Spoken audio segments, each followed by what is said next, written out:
e convido você a se assentar. Nós vamos ter amanhã diferente, eu não sei se você está sabendo, tá? Vira para o seu irmão e fala assim, coloca o cinto de segurança. Isso mesmo. Para que tudo seja uma bênção completa, eu vou dar algumas rápidas orientações, tá?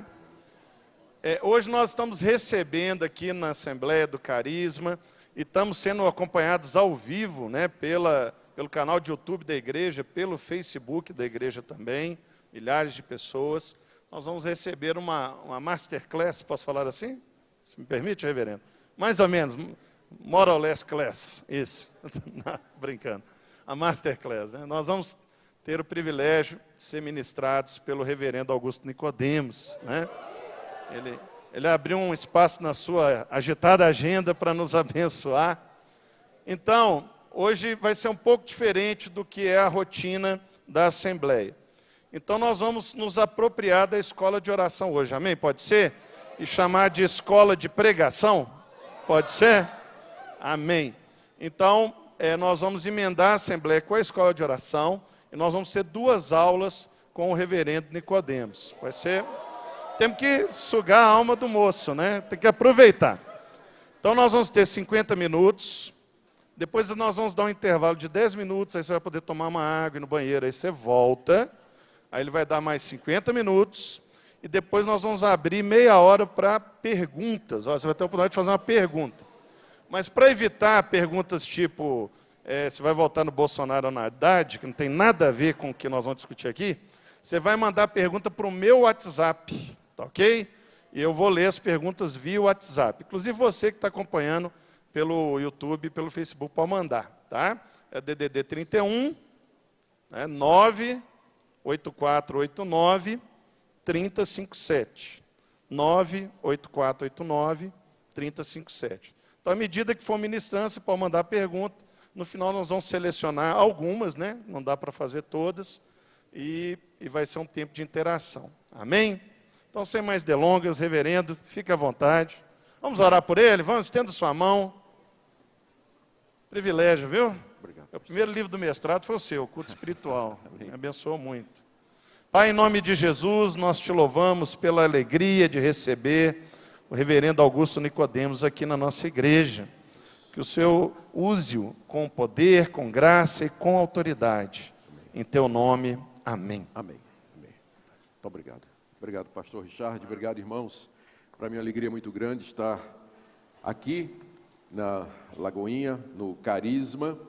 Eu gosto muito do ambiente de instituto bíblico, de seminário, porque foi onde eu passei boa parte do meu ministério.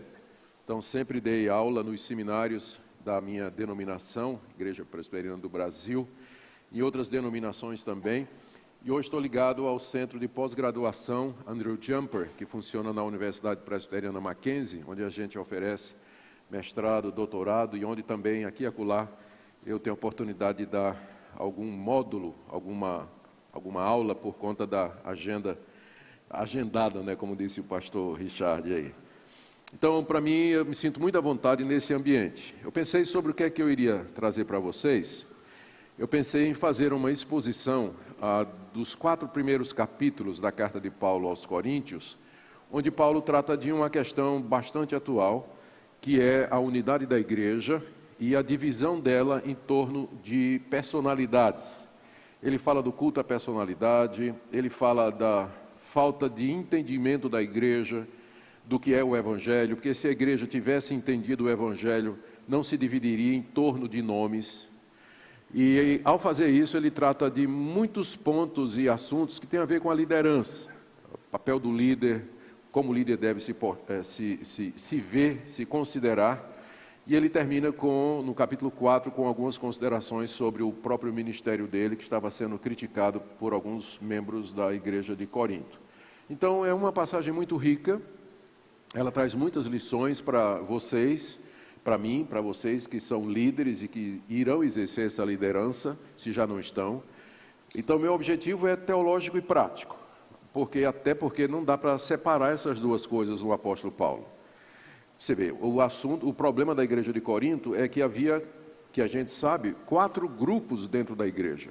que não conviviam e que tinham dificuldades de relacionamento. Ele, como apóstolo, ele poderia simplesmente ter passado um decreto apostólico dizendo: acaba com isso. Só que ele leva 4 capítulos para convencer os membros daqueles grupos e a igreja de que aquela atitude estava errada. E ao fazer isso, ele expõe os motivos pelos quais a unidade deve ser seguida e como ela deve ser procurada. Ou seja, ele faz primeiro bastante teologia, exposição dos princípios bíblicos, para depois entrar na questão prática, porque não dá para dissociar as duas coisas. A prática que não é orientada por uma boa doutrina, uma boa teologia, ela vira pragmatismo, ela vira ativismo, e acaba caindo num frenesi louco em busca de resultados e coisas dessa natureza. Por outro lado, a doutrina que não tem resultados práticos, ela vira simplesmente diversão de teólogo de gabinete, não tem propósito ou razão, nem ajuda a igreja. Mas em Paulo você encontra a combinação dessas duas coisas. Um teólogo, uma pessoa que conhecia a palavra de Deus, sabia articular bem os princípios fundamentais, e um coração pastoral, que usava aquela teologia para abençoar a igreja e ajudar a igreja nas suas necessidades. Então esse capítulo ele é bem conhecido, ele trata dessa questão. Se você tem interesse em se aprofundar, eu escrevi um livro em cima desses 4 capítulos, o título é Uma Igreja Complicada, e ele é editado pela Cultura Cristã, onde tem muito mais detalhes do que aquilo que eu vou dizer aqui agora para vocês. Nós vamos então, o meu procedimento, considerando que são 4 capítulos, meu procedimento vai ser, nós iremos fazer a leitura à medida que a exposição prossegue. Então estou olhando aqui o meu cronômetro, são 9h57 por aqui, se eu tenho 50 minutos, isso dá o que aí? Alguém me ajude, que eu sou ruim de geografia. Dá 15 para as 11, né? Mais ou menos. Até 15 para as 11 é o primeiro, mais ou menos, para eu me guiar aqui. Muito bem. Então, deixe-me primeiro ambientar os 4 capítulos, falando um pouquinho a respeito dessa carta. Não há discussão de que o apóstolo Paulo é o autor dessa carta. Como vocês sabem, a crítica bíblica submete a um revisionismo rigoroso aquelas cartas que são atribuídas ao apóstolo Paulo. E eles discutem se foi Paulo realmente que escreveu. Por exemplo, as pastorais, as 2 de Timóteo e Tito, Filipenses, Efésios, Colossenses e até Filipenses, elas são atribuídas a uma pessoa que viveu no século II, cerca de 150 anos depois de Paulo, e que imitou o apóstolo Paulo, usou o nome de Paulo para escrever essas cartas que então a igreja aceitou e colocou no cânon. Mas existem, é claro que eu não acredito nisso, não tem base bíblica, não tem base literária ou arqueológica nenhuma para acreditar nesse tipo de coisa.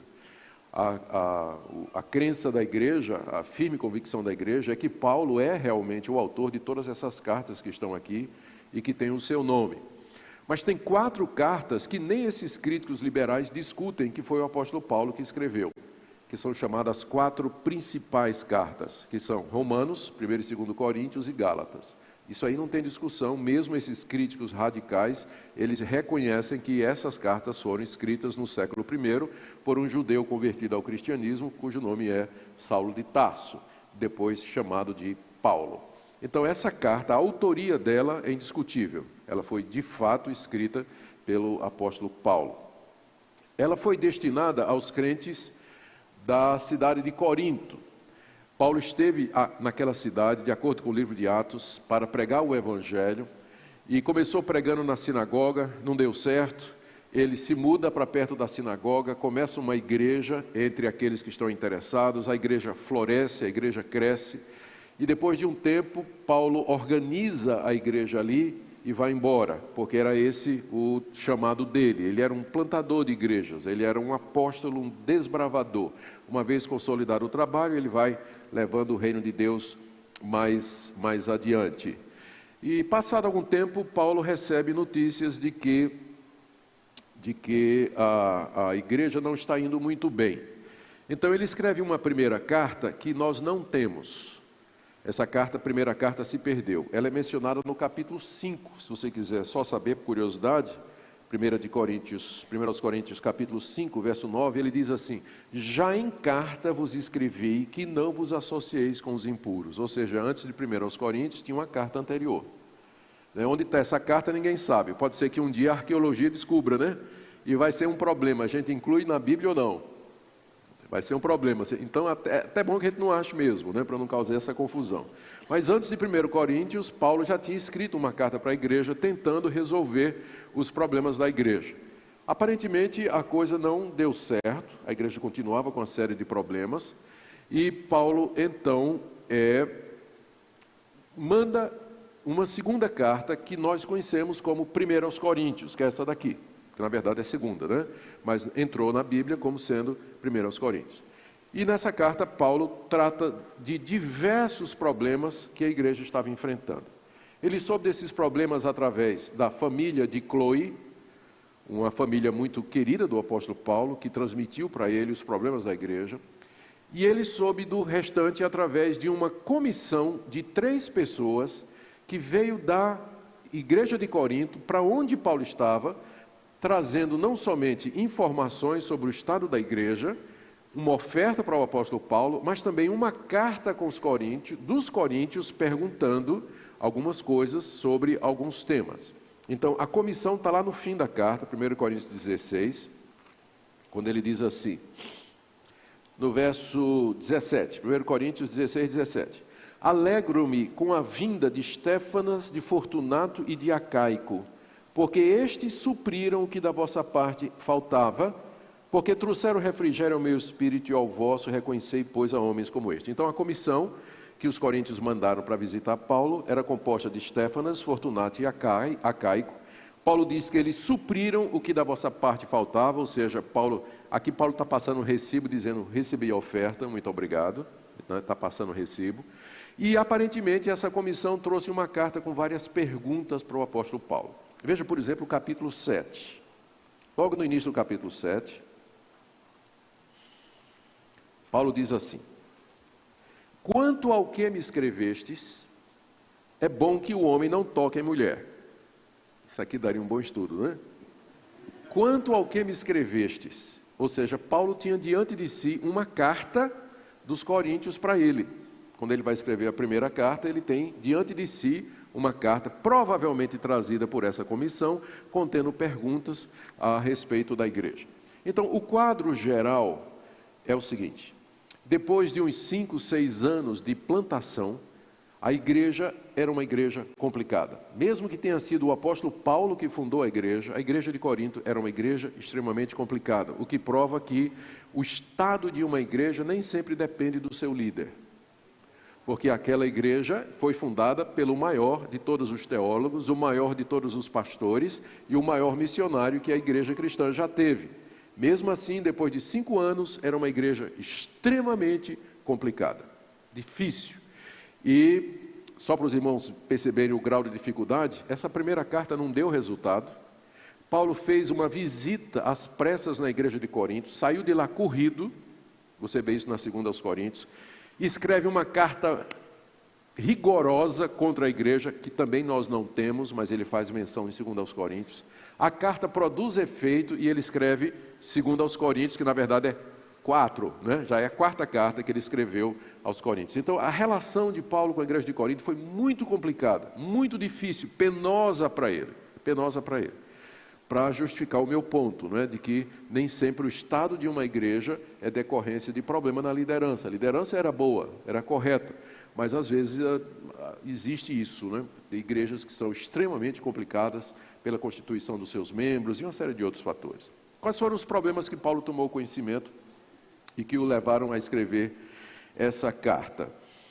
Ele soube, primeiro, que a igreja estava dividida, havia 4 grupos dentro da igreja, a gente vai tratar desse problema.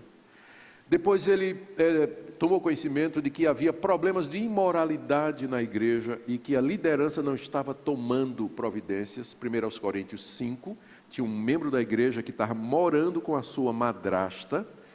Ele e o pai estavam compartilhando a mesma mulher, morando com a sua madrasta. E a liderança da igreja não fez absolutamente nada.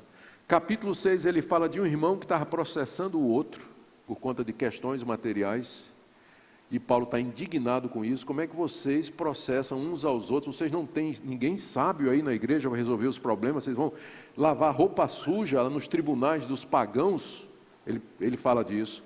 Ele fala no capítulo 6 ainda de membros da igreja que frequentavam os cultos pagãos onde havia prostituição.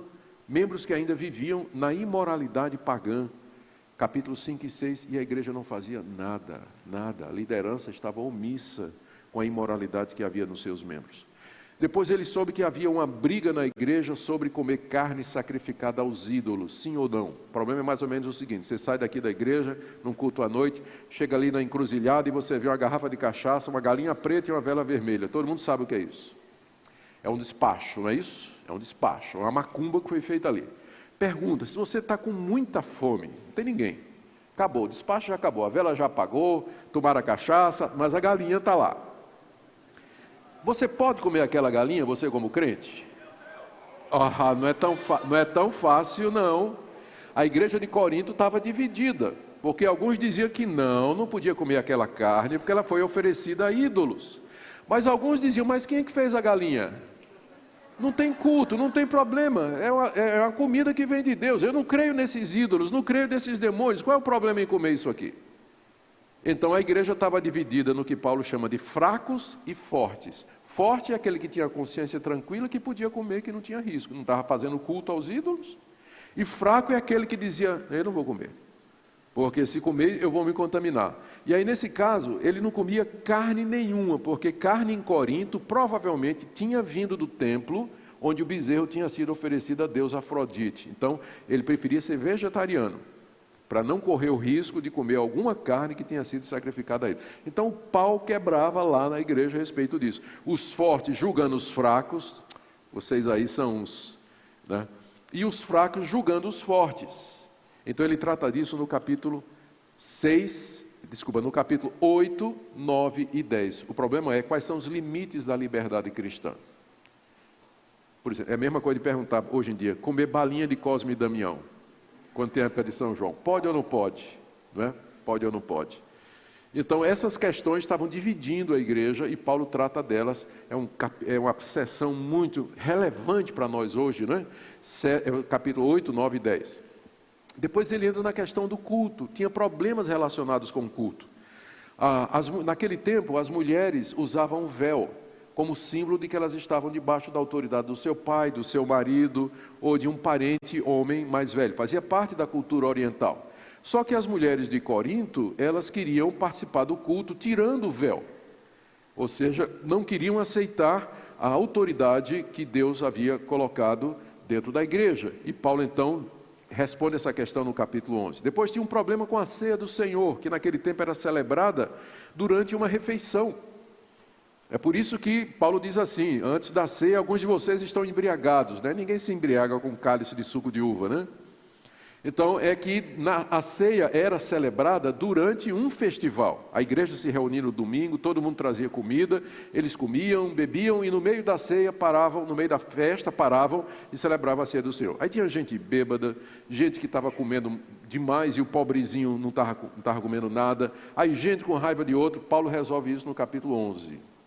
Onde ele então normatiza como deve ser a participação na ceia do Senhor. Essa prática foi descontinuada no século II por conta da confusão que dava juntar os crentes para comer junto e celebrar a ceia. E crente é bicho difícil. Século II, já os bispos que surgiram, eles já aboliram aquela prática da chamada festa do amor, que era o nome que se dava a estes festivais cristãos. Paulo trata disso no capítulo 11. E aí veio o problema do uso dos dons espirituais. Paulo ouviu dizer que o culto era uma bagunça. Na hora do culto, gente falando em língua tudo ao mesmo tempo, o profeta dizendo um monte de asneira, a palavra não era considerada. Então Paulo escreve os capítulos 12, 13 e 14 para regulamentar o uso dos o uso dos dons espirituais durante o culto, colocando ordem na casa, dizendo como é que eles devem ser usados. E ainda tinha um grupo que não acreditava na ressurreição dos mortos, na igreja de Corinto.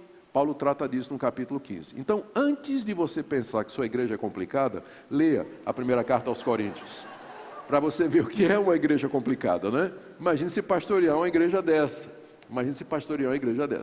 A primeira carta aos Coríntios, então, foi escrita pelo apóstolo Paulo com o objetivo de sanar essas dúvidas, esses questionamentos que os coríntios tinham, resolver os problemas práticos e doutrinários da igreja. E ele começa exatamente com os capítulos 1, 2, 3 e 4, que trata da questão das divisões, provavelmente porque Paulo deve ter pensado que esse era, quiçá, o assunto mais urgente. Então, eu lhe convido a abrir a primeira carta aos Coríntios, no capítulo 1, e nós vamos ler a partir do verso 10. Eu vou lendo em partes à medida que nós progredirmos. Você me desculpe que eu estou com um baita resfriado. Vamos lá. Então, vamos ver a definição do problema. Qual era o problema? Está aí, do verso 10 até o verso 12. Rogo-vos, irmãos, pelo nome de nosso Senhor Jesus Cristo, que faleis todos a mesma coisa, que não haja entre vós divisões. Antes sejais inteiramente unidos na mesma disposição mental e no mesmo parecer. Pois a vosso respeito, meus irmãos, fui informado pelos da casa de Cloe, de que há contendas entre vós. Refiro-me ao fato de cada um de vós dizer, eu sou de Paulo, e eu de Apolo, e eu de Cefas, e eu de Cristo. Aqui Paulo faz um apelo à unidade da igreja. Verso 10, rogo-vos, irmãos, um apelo, né? Um rogo é mais do que um pedido, é um apelo que vem do coração. Rogo, irmãos, pelo nome de Jesus Cristo, veja a seriedade desse apelo que Paulo está fazendo. Que faleis, olha o que é que ele pede, que faleis todos a mesma coisa, primeiro. Segundo, que não haja entre vós divisões.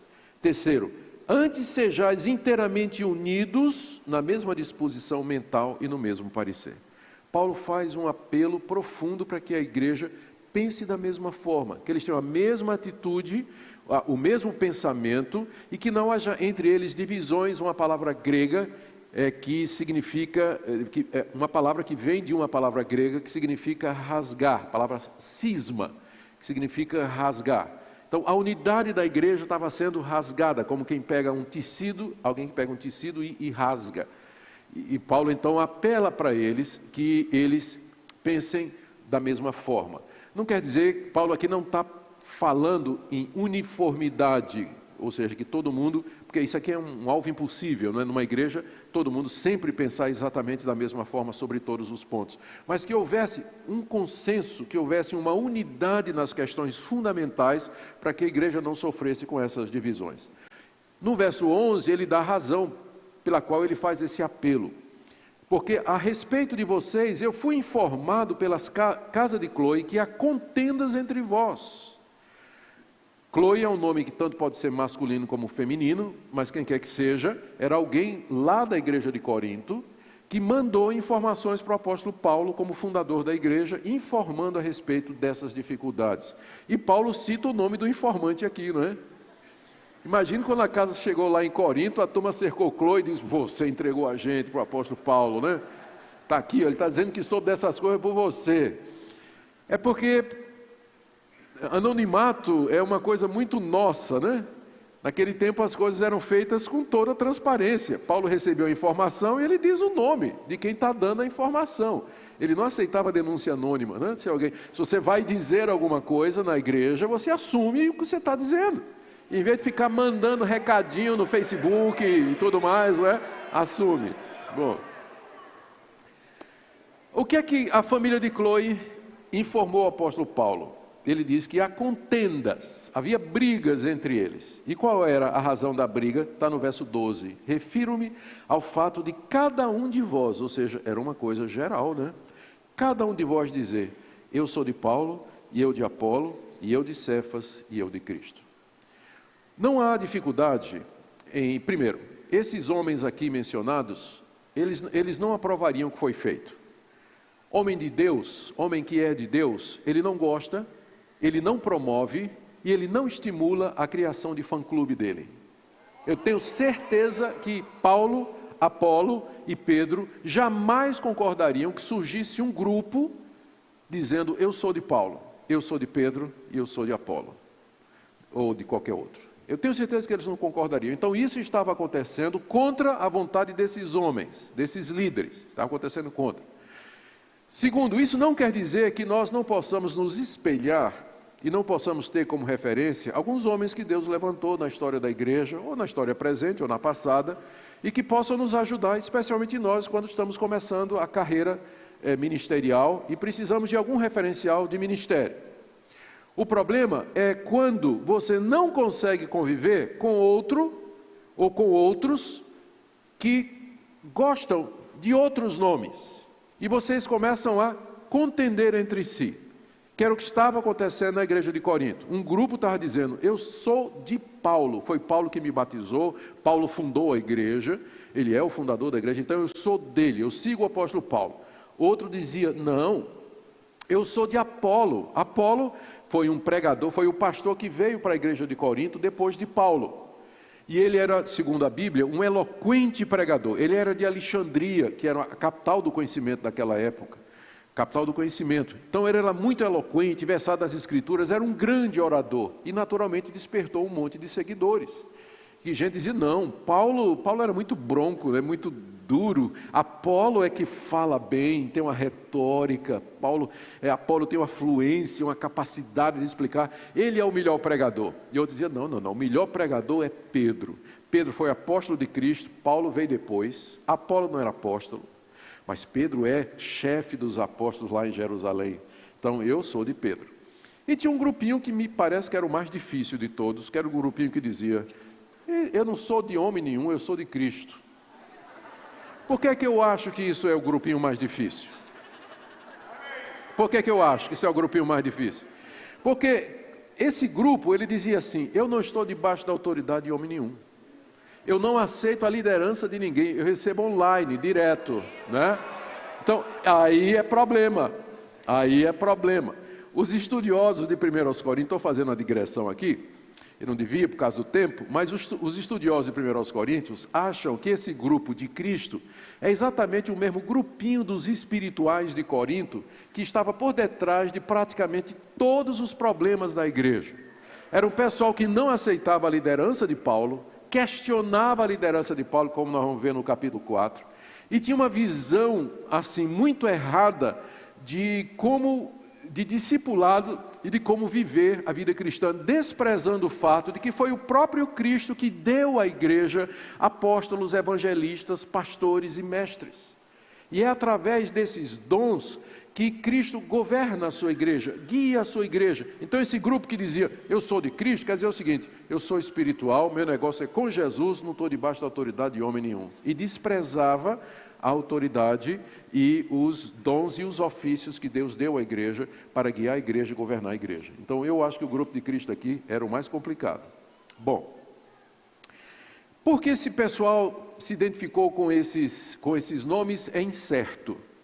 Provavelmente, eu vou aqui dar uma sugestão, provavelmente era uma comparação quanto ao estilo e à eficácia da pregação.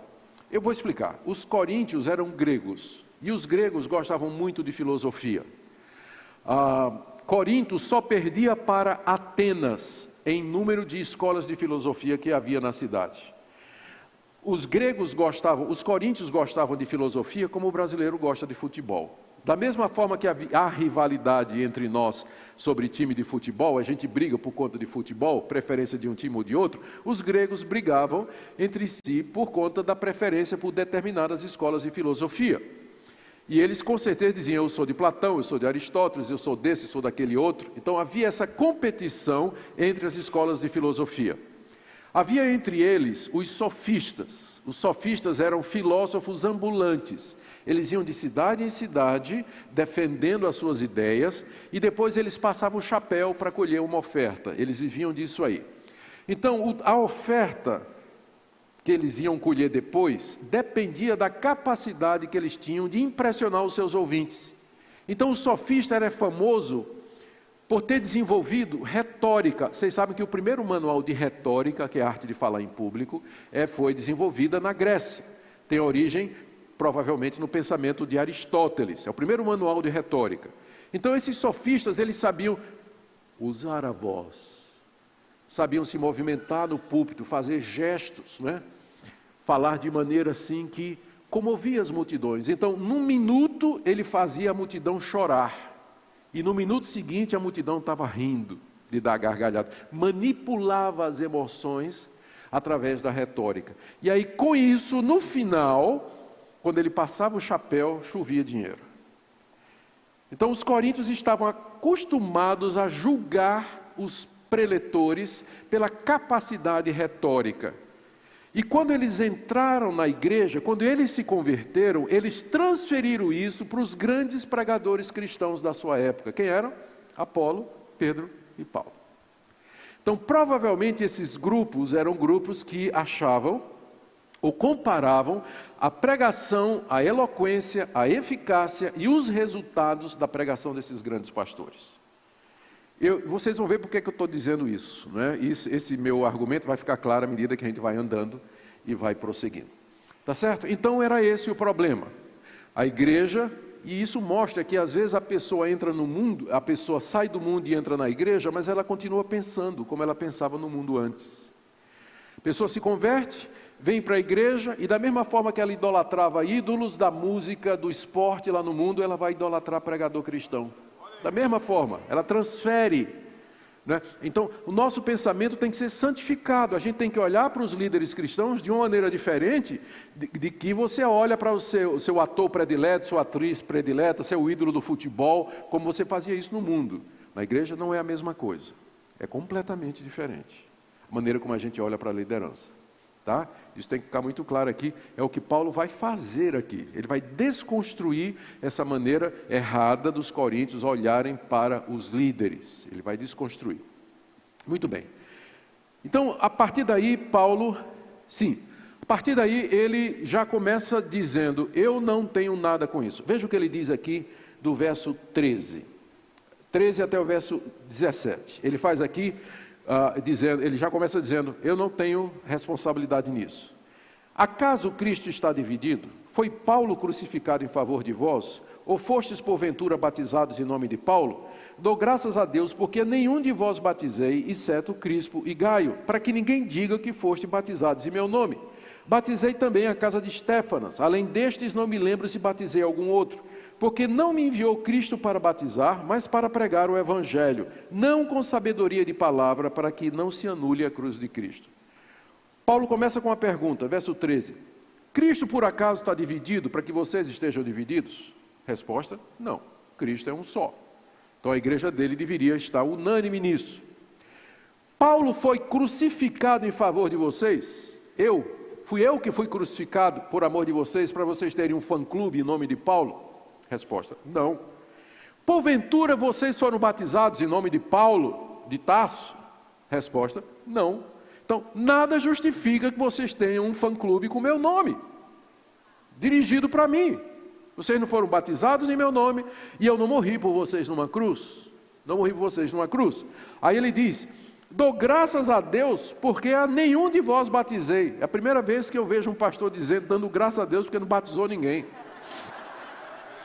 Era como se Paulo já tivesse antecipando, porque conhecia os coríntios e a mentalidade grega. Ele não queria dar brecha para que se formasse grupos em torno dele. Ele não queria deixar que a popularidade, a autoridade dele redundasse na formação de culto à personalidade. Então Paulo, quando esteve em Corinto, ele tomou cuidado, inclusive para não batizar ninguém, para depois não aparecer gente dizendo, olha, eu fui batizado por Paulo, o fundador da igreja, como se isso fosse alguma coisa, não é? Paulo diz, eu quando estive aí não batizei ninguém. Peraí, sim, eu me lembro, eu batizei alguém sim, eu batizei Crispo, Gaio, né? Depois no verso 16 diz, batizei também a casa de Estéfanas, depois disso não me lembro se batizei mais ninguém. Não é que não é que o batismo é alguma coisa assim, secundária, ela é importante. Jesus mandou que nós batizássemos os que creram no nome dele. O batismo é importante, mas não quando ele se torna um fim em si mesmo e vai ser instrumentalizado para criar grupos de culto à personalidade. Paulo, antevendo que ia ter esse problema, ele preferiu pedir naturalmente, talvez Silas, talvez Timóteo ou alguns dos seus auxiliares que batizassem, mas ele mesmo não queria batizar ninguém, exatamente para evitar que as pessoas se apegassem à personalidade dele, porque o interesse de Paulo era Cristo, ele não queria fazer seguidores, ele queria fazer discípulos de Jesus, por isso ele tomou essa providência. Aí ele explica no verso 17 por que ele fez isso. Porque não me enviou Cristo para batizar, mas para pregar o Evangelho. Essa foi a missão que Cristo me deu, pregar o Evangelho. Claro, batismo vem também, mas não era a coisa principal. Cristo me enviou para pregar o Evangelho. E aí, a frase seguinte, ela vai definir tudo o que vem em seguida. Ele diz assim: Cristo me enviou não para batizar, mas para pregar o Evangelho. Não com sabedoria de palavra, para que não se anule a cruz de Cristo. Por que ele diz isso não com sabedoria de palavra? Porque esse era exatamente o ponto. Os grupos eram formados em torno de quem eles achavam que era o pregador mais sábio em palavras, que tinha sabedoria de palavra, que usava bem a linguagem, a retórica, os artifícios de retórica para convencer e para comunicar. Paulo está dizendo que se a pregação e o ministério dele tivesse sido baseado na capacidade de eloquência, na capacidade de movimentar as multidões, de persuadir as pessoas com frase de efeito, ele estaria anulando o Evangelho de Cristo. Porque o que aparece num caso desse é o homem. É o homem. Eu sou seguidor do pastor fulano de tal porque é um grande pregador, ele fala muito bem, ele deixa todo mundo morrendo de rir, é tão engraçado, ou então tem tanta coisa culta que ele traz e tudo mais, eu sigo esse homem. E então, e Cristo onde fica? Paulo vê aqui uma incompatibilidade entre um ministério que é construído em torno de personalidade e um ministério que é voltado para Cristo. Ele diz aqui que se eu for pregar com sabedoria de palavra, eu vou anular a cruz de Cristo. Por quê? Porque na cruz, o que Deus fez? Deus humilhou o homem. Deus pegou o melhor homem que já houve e o pendurou numa cruz. É como se Deus dissesse: eis o que eu penso de vocês, eis o que vocês são. Vocês estão pendurados numa cruz. Portanto, qualquer movimento, igreja ou ministério que exalta o homem, ele anula a cruz de Cristo, porque o nosso Salvador, ele se anulou, ele se esvaziou, ele sofreu para nos resgatar. E se nós somos discípulos do crucificado, buscar a nossa glória, buscar popularidade, ou construir um ministério em torno da nossa pessoa, é negar o que ele fez, negar o que ele fez. Então ele diz, não com sabedoria de palavra, para que não se anule a cruz de Cristo. Então é isso que ele vai explorar daqui para frente. Então ele coloca aqui umas seis ou sete princípios, pelos quais então a igreja deveria parar de fazer aquilo que estava fazendo em torno daqueles líderes. Eu não sei se o tempo vai dar para pegar todos eles, mas nós vamos até onde der, tá certo? Então vamos começar com o primeiro princípio que Paulo coloca para resolver o problema, que está do verso 18 a 25, ele vai dizer aqui que a cruz de Cristo é como loucura para o mundo, e ele faz um contraste entre a sabedoria desse mundo e a sabedoria de Deus. O alvo dele é expor o amor que a igreja de Corinto tinha pela sabedoria humana, personificada nos filósofos, nos sofistas e nos retóricos, em contraste com o caminho de Deus, que é a cruz. Vamos ler aí, então, primeiro do verso 18 a 25. Certamente a palavra da cruz é loucura para os que se perdem, mas para nós que somos salvos é poder de Deus. Pois está escrito, destruirei a sabedoria dos sábios e aniquilarei a inteligência dos instruídos. Onde está o sábio? Onde o escriba? Onde o inquiridor deste século? Porventura não tornou Deus louca a sabedoria do mundo? Visto como na sabedoria de Deus o mundo não o conheceu por sua própria sabedoria, aprove a Deus salvar os que creem pela loucura da pregação. Porque tanto os judeus pedem sinais, como os gregos buscam sabedoria. Traduz a palavra sabedoria por filosofia aqui, se você quiser, dá no mesmo. Mas nós pregamos a Cristo crucificado, escândalo para os judeus e loucura para os gentios. Os gentios aqui são os gregos, não é? Mas para aqueles que foram chamados, as ovelhas de ontem à noite, aqueles que foram chamados, tanto judeus como gregos, pregamos a Cristo o poder de Deus e sabedoria de Deus. Porque a loucura de Deus é mais sábia do que os homens e a fraqueza de Deus é mais forte do que os homens. Aqui Paulo contrasta duas sabedorias. Primeiro, a sabedoria do homem. A sabedoria do homem são todos aqueles esforços que os filósofos, os estudiosos, os pesquisadores faziam para entender o universo e chegar até o conhecimento de Deus. Ele está se referindo a a produção da filosofia grega até o seu momento. E, de fato, a Grécia é o berço da filosofia. Muitos filósofos, gente inteligente, capaz, surgiu na Grécia, tratando das questões fundamentais. Por que existe alguma coisa em vez de nada? Por que existe alguma coisa em vez de nada? Qual o propósito da existência humana? De onde nós viemos? Existe um Deus? E se ele existe, de que forma nós podemos conhecê-lo?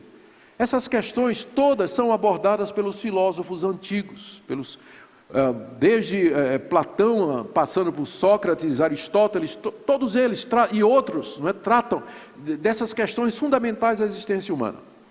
Paulo diz que a sabedoria do mundo, ou seja, a tentativa do mundo de parecer sábia resolvendo esses problemas, nunca levou ninguém a Deus, porque exalta o homem.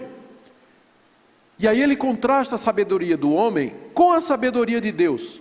Qual foi a maior expressão da sabedoria de Deus? Você poderia pensar que Deus poderia revelar o seu imenso poder na criação de todas as coisas, o design que existe nas coisas criadas, o seu propósito maravilhoso com a providência. Não. Paulo diz que a sabedoria de Deus se resume à pregação da cruz. Foi ali que Deus mostrou a sua sabedoria. O ápice da sabedoria de Deus é Cristo crucificado. É a pregação da cruz, que ele vai dizer que é loucura para o mundo. O mundo não entende. É como se Paulo dissesse: então por que vocês, coríntios, estão tão afeiçoados ou estão tão exaltando os homens? Os melhores de nós não conseguem ter a resposta para todas estas coisas. O caminho de Deus, a sabedoria de Deus é a cruz. Ele começa então no verso 18, dizendo, ou fazendo essa declaração: a palavra da cruz, ou seja, a pregação de que Deus salva pecadores mediante a crucificação de Jesus de Nazaré, que é o seu filho. A pregação da cruz é loucura para os que se perdem, e era mesmo. Para os gregos era loucura a ideia de que Deus tinha se tornado carne, que Deus tinha se feito homem. Os gregos eram dualistas, eles acreditavam na separação entre matéria e espírito. O mundo espiritual que estava no andar de cima, isso é uma ideia neoplatônica, o mundo espiritual que estava no andar de cima era o mundo das ideias, o mundo da perfeição. E o mundo material era o reflexo imperfeito desse conceito ideal. Por exemplo, essa caneca aqui é o reflexo imperfeito do conceito de caneca, que é perfeito, que existe no mundo espiritual. Portanto, o mundo material é um reflexo, é imperfeito e intrinsecamente mau e pecaminoso. Como é que Deus, que habita no mundo espiritual, tomaria sobre si um corpo humano, se tornaria carne, morreria numa cruz e ressuscitaria ao terceiro dia? Então, para os gregos, o evangelho, a cruz era absolutamente loucura. Absolutamente loucura. É loucura para os que se perdem, diz Paulo. Mas aí ele termina o verso 18 dizendo: mas para nós que estamos sendo salvos, porque é isso que literalmente está no grego, né? Nossa tradução diz, nós que somos salvos. No grego é, nós que estamos sendo salvos, porque a salvação é um processo. Ela começa com você crendo em Jesus, é perdoado, recebido e justificado, e Deus agora começa a livrar você do poder do pecado, né? Primeiro Ele livra você da culpa, você vai para o céu, mas agora Ele vai livrar você do domínio do pecado, e na ressurreição vai livrar você da presença do pecado. Então, nesse sentido, a salvação é um processo. Por isso que ele diz, nós que estamos sendo salvos, para nós, é o poder de Deus. A cruz é o poder de Deus. Aí ele cita aqui, no verso 19, Isaías 29:14, quando o profeta disse, Deus falando pelo profeta diz, destruirei a sabedoria dos sábios e aniquilarei a inteligência dos instruídos. Deus já tinha dito, já tinha passado um juízo sobre a tentativa dos homens de responder às grandes questões a partir de um raciocínio onde Deus não está presente, que era exatamente a sabedoria humana, tentar responder estas perguntas sem levar Deus em conta. Deus diz, eu vou aniquilar esse pensamento, eu vou confundir essas pessoas, elas vão rodar e não vão chegar em lugar nenhum. Aí Paulo pergunta no verso 20, onde está o sábio? Onde estão as respostas? que eles deram para essas questões? Onde está o escriba? Uma referência à sabedoria judaica, sem o conhecimento de Deus. Onde está o inquiridor desse século? Ou seja, onde está o pesquisador, o cientista com bolsa da CAPES, com PhD, DDD, ODD, TNT, todos esses títulos aí? Onde é que está? Cadê as respostas? Onde é que eles estão trazendo o conhecimento de Deus? É final do verso 20, porventura não tornou Deus louca a sabedoria desse mundo? Por mais que eles tentem, isso é verdade até o dia de hoje, eles não conseguem trazer. Aí o que é que Deus fez? Ou seja, uma vez que o homem abandonou o conhecimento de Deus e tentou achar Deus pelo seu próprio conhecimento, caindo em loucura, verso 21, visto como na sabedoria de Deus o mundo não o conheceu por sua própria sabedoria, ou seja, é impossível para quem não recebe a revelação escrita e o Evangelho, é impossível para quem não recebe o Evangelho conhecer a Deus. Eles tentam, traçam teorias, evolucionismo, o mundo surgiu do Big Bang, eles traçam teorias, é impossível chegar ao conhecimento de Deus. Visto como na sabedoria de Deus o mundo não conheceu por sua própria sabedoria, aprove a Deus salvar os que creem pela loucura da pregação. Aqui você tem Deus dizendo qual é o método que Ele santificou e estabeleceu para a salvação de pecadores. É a pregação. Não tem substituto. Não tem. Pregação não tem substituto. É o método que Deus usa para salvar os que creem. Eu sei que pela pressão do mundo de hoje, a gente é tentado, até pela pressão de números, de encher a igreja com métodos e uma série de outras coisas. Eu creio que nós podemos fazer isso. Mas só tem uma coisa que vai salvar a sua audiência, aquelas pessoas que você trouxe para a igreja, é a pregação da cruz de Cristo. Esse é o método divinamente apontado por Deus e não há outro. Não há substituto. Não há substituto. Aprove a Deus salvar os que creem pela loucura da pregação. Verso 22, os judeus pedem sinal, fizeram isso o tempo todo com Jesus. E os gregos buscam sabedoria. Mas nós pregamos a Cristo crucificado, escândalo para os judeus e loucura para os gentios. Mas para os que foram chamados, tanto judeus como gregos, pregamos a Cristo, poder de Deus, sabedoria de Deus. Aí ele conclui, depois de fazer a comparação essas duas sabedorias, ele conclui, porque a loucura de Deus, que é a cruz, é mais sábia do que os homens. E a fraqueza de Deus, que é a cruz, é mais forte do que os homens. Por que Paulo fez toda essa comparação? Porque na raiz da formação daqueles grupos, dizendo, eu sou de Paulo porque é um grande pregador, eu sou de Apolo porque tem muita eloquência, eu sou de Pedro porque ele é o fundador do colégio apostólico. No fundo estava exatamente esse resquício pagão dos coríntios de valorizar e de exaltar o homem. E Paulo diz, na cruz Deus já mostrou a sua sabedoria, que é mais forte do que a sabedoria humana. Então parem de se gloriar nos líderes, parem de se gloriar nos homens, o melhor de nós não vale nada. Não vale nada o melhor de nós. Vocês estão no caminho errado. Vocês não compreenderam a cruz. Vocês não compreenderam o Evangelho. Chicote estrala, né? Paulo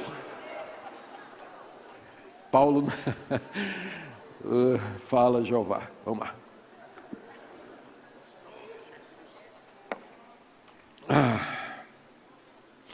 Segundo ponto de Paulo. Está aí do verso 26 a 31. Ele usa o que a gente chama de um argumento ad hominem. Paulo vira o argumento dos coríntios contra eles mesmos.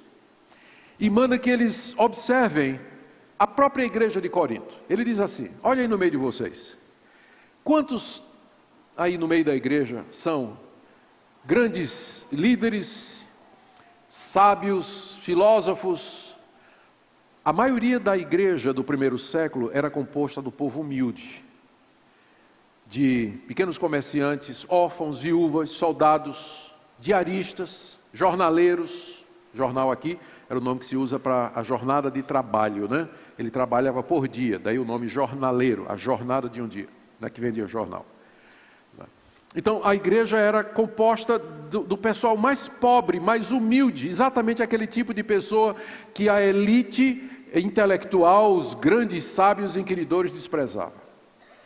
Olha o que é que Paulo diz, a partir do verso 26. Irmãos, reparai, pois, na vossa vocação, visto que não foram chamados muitos sábios segundo a carne, nem muitos poderosos, nem muitos de nobre nascimento. Pelo contrário, Deus escolheu as coisas loucas desse mundo para envergonhar os sábios, e escolheu as coisas fracas do mundo para envergonhar as fortes, e Deus escolheu as coisas humildes do mundo e as desprezadas e aquelas que não são, para reduzir a nada as que são, a fim de que ninguém se vanglorie na presença de Deus.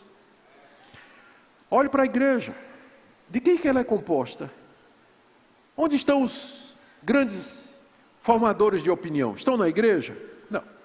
Onde estão os grandes cientistas? Eles foram chamados? Deus chamou os grandes cientistas? Não. Onde é que estão os poderosos desse mundo? Deus chamou esse pessoal? Não. Quem é que Deus chamou? Chamou os que não são, os que são desprezados, os que nada têm.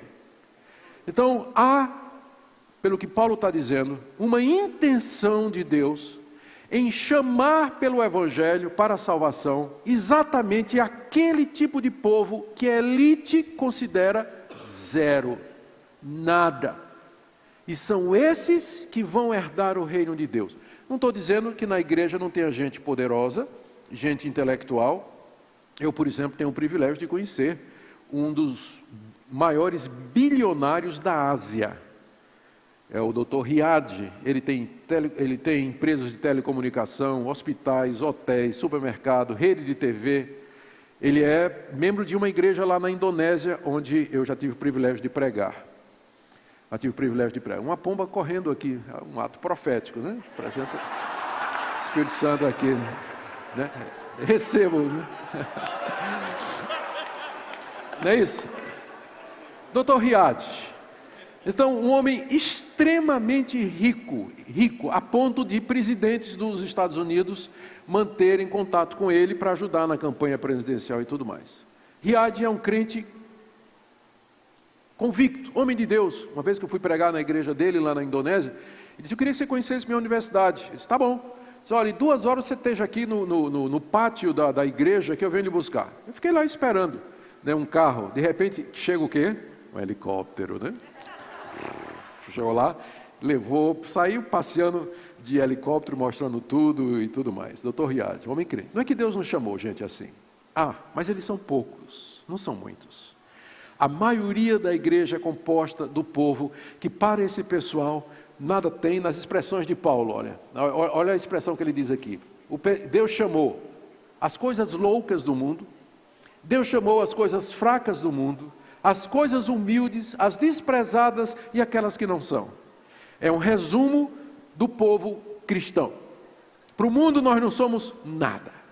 Somos um bando de ignorante, um bando de fanático, gente que não tem instrução, gente que não conhece a verdade e tudo mais. Mas Deus chamou exatamente esse pessoal. Por quê? A resposta está no verso 29. A fim de que ninguém se vanglorie na presença de Deus. Para que você não diga assim: Deus, o Senhor me chamou pelo Evangelho porque eu sou sábio. Deus, o Senhor me chamou porque eu sou inteligente. Deus, o Senhor me chamou porque eu sou bonito. Deus, o Senhor me chamou porque eu sou nobre. Deus, o Senhor me chamou porque eu faço a diferença na sociedade, porque eu tenho uma posição. Deus não lhe chamou por nada disso. Ele lhe chamou pela graça em Cristo Jesus, e Ele fez a igreja de forma que ninguém se vanglorie, nenhum de nós, nem vocês, nem eu, nós podemos nos vangloriar diante de Deus, contar vantagem. Então, por que vocês estão dizendo: eu sou de Paulo, eu sou de Apolo, eu sou de Pedro? Por que vocês estão fazendo isso? Se o próprio Deus, no chamado pela palavra, já mostrou que Ele escolhe as coisas que não são exatamente para confundir as poderosas. Amém? Vamos lá. Terceiro ponto de Paulo, do verso 1 até o verso 5 do capítulo 2. Faltou a conclusão. Ele termina aí, do verso 30 a 31, ele diz. Aqui ele explica o que ele diz no verso 29. Mas vós sois dele, em Cristo Jesus. Vocês são dele, não os poderosos desse mundo. Cristo Jesus, que se nos tornou da parte de Deus sabedoria, justiça, santificação e redenção, para que, como está escrito, aquele que se gloria, glorie-se no Senhor. Está citando aqui Jeremias 9:24. Aquele que se glorie no Senhor. E para que nós, se vamos nos gloriar, nos gloriemos no nosso Salvador que nos salvou, por isso que Ele foi feito da parte de Deus para nós. Ele é a nossa sabedoria, Ele é a minha justiça, ou seja, diante de Deus eu não apresento nada de mim mesmo. Eu não sou justo diante de Deus por mim. Eu não tenho obras, não tenho mérito, não tenho merecimento, por mais que eu me esforce. Minha moralidade é furada, minhas melhores intenções são frustradas.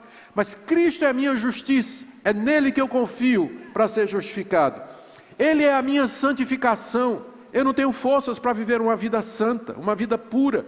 Por isso eu dependo de Cristo. Me apego a Ele, dependo do poder que vem dEle para isso, e Ele é finalmente a minha redenção. Ou seja, se eu vou me gloriar, eu não vou me gloriar em pastor tal e pastor tal, eu vou me gloriar em Cristo, porque Ele é a minha justiça, santificação e redenção.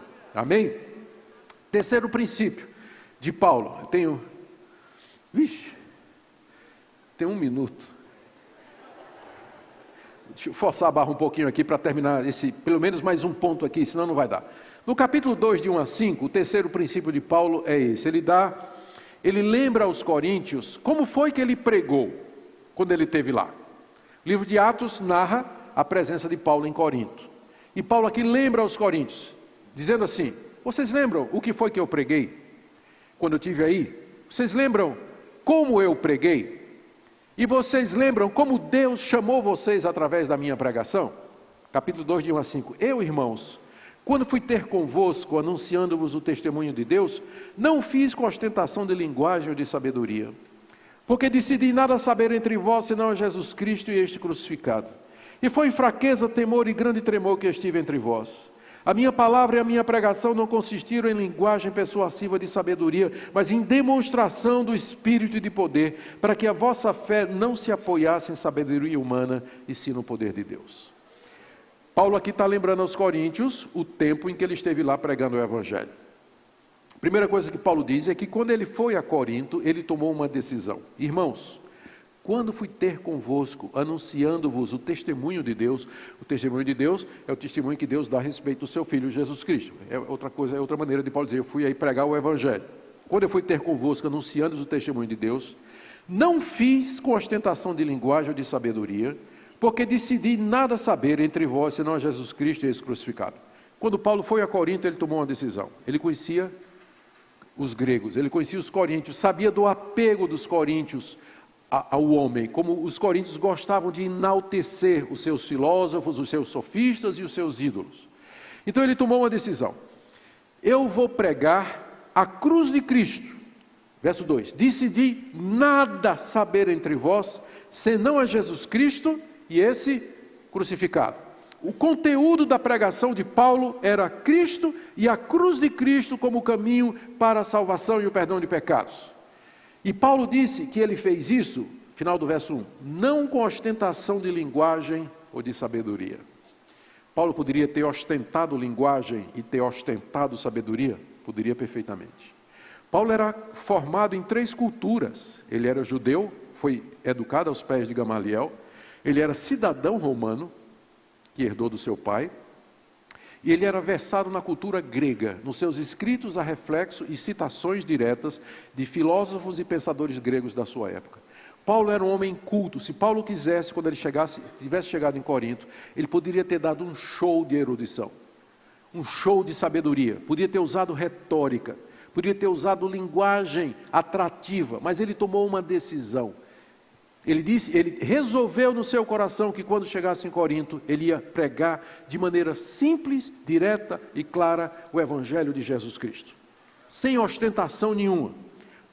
E ele diz no verso 3, o modo como ele fez isso: e foi em fraqueza, temor e grande tremor que eu estive entre vós, consciente da grande responsabilidade que era pregar o Evangelho. Paulo tremia. Até hoje eu desconfio de pregador que não treme e não tem calafrio antes de pregar. Porque eu digo aos irmãos, cada vez que eu subo no púlpito para trazer a palavra de Deus, no dia anterior eu já começo a ficar, né? O meu corpo reage, não vou dizer como, tem um monte de preocupações, passa, né, calafrio às vezes, o temor que entra, diante da responsabilidade, que é você pregar a cruz de Cristo, e fazer com que as pessoas vejam a Jesus e não a você, E foi assim que Paulo esteve em Corinto, com temor, tremor, diante de Deus, dada a grande responsabilidade que vocês têm. Se vocês estão no carisma, treinando e se preparando, é porque vocês se sentem chamados. E essa responsabilidade deve dar calafrio, tremor e temor em vocês. E se não dá, dá tempo de ir embora. Dá tempo de ir embora.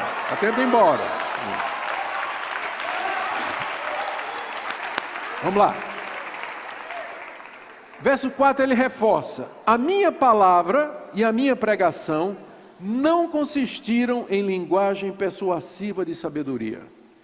Ou seja, ele está mais uma vez combatendo aquele apego dos gregos e dos coríntios à retórica, ostentação de linguagem, fluidez, convencer as pessoas, frase de efeito, fazer o pessoal chorar, fazer o pessoal rir e tudo mais. Paulo diz: eu não usei desse tipo de recurso, absolutamente nada.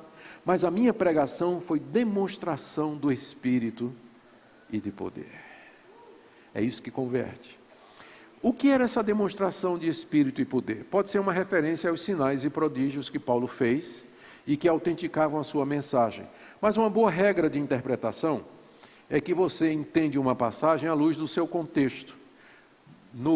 Logo em seguida, Paulo vai se referir ao Espírito Santo e à obra do Espírito Santo, mas em iluminar o coração dos ouvintes para entenderem a verdade. Não é que está excluído os sinais e prodígios, mas que eu acho que quando Paulo diz aqui que a pregação dele foi uma demonstração do poder do Espírito Santo, ele se refere ao fato de que através da sua pregação, o Espírito Santo esclareceu e iluminou a mente e o coração dos coríntios, de maneira que eles creram e receberam a cruz de Cristo como sabedoria de Deus. Isso vai ficar claro no próximo ponto. Verso 5 resume tudo que Paulo diz aqui. Por que Paulo, quando foi a Corinto, renunciou à sua retórica, à sua capacidade, e ele resolveu pregar de maneira simples e direta a palavra de Deus, a cruz de Cristo? A resposta está no verso 5. Para que a vossa fé não se apoiasse em sabedoria humana, e sim no poder de Deus. Sabe o que vai acontecer se você construir um ministério que é baseado em você? Que é centrado nas suas habilidades, no seu carisma, na sua capacidade de pregar, de falar, de movimentar, de incentivar, de encorajar as pessoas. Se você for o centro do seu ministério, sabe o que vai acontecer? A fé das pessoas vai se apoiar em você e não no poder de Deus. Você não vai fazer discípulos de Cristo, mas seguidores seus. Seguidores seus. E nessa época, irmãos, das mídias sociais, onde todo mundo está brigando pelo número de likes na sua página ou no seu perfil, essa é uma tentação muito grande. A gente obter likes, seguidores, ser tagueado no maior número possível de gente, e a gente esquece que isso acaba fazendo um ministério em torno da nossa pessoa e Jesus Cristo desaparece. Mas nós somos chamados para pregar Cristo e Ele crucificado. É por isso que vocês estão aqui, não é verdade? Amém? Nós vamos orar e vamos ter um intervalo de 10 minutos e depois vamos ver se a gente consegue chegar no fim, que eu estou começando a achar difícil. Aí vamos orar.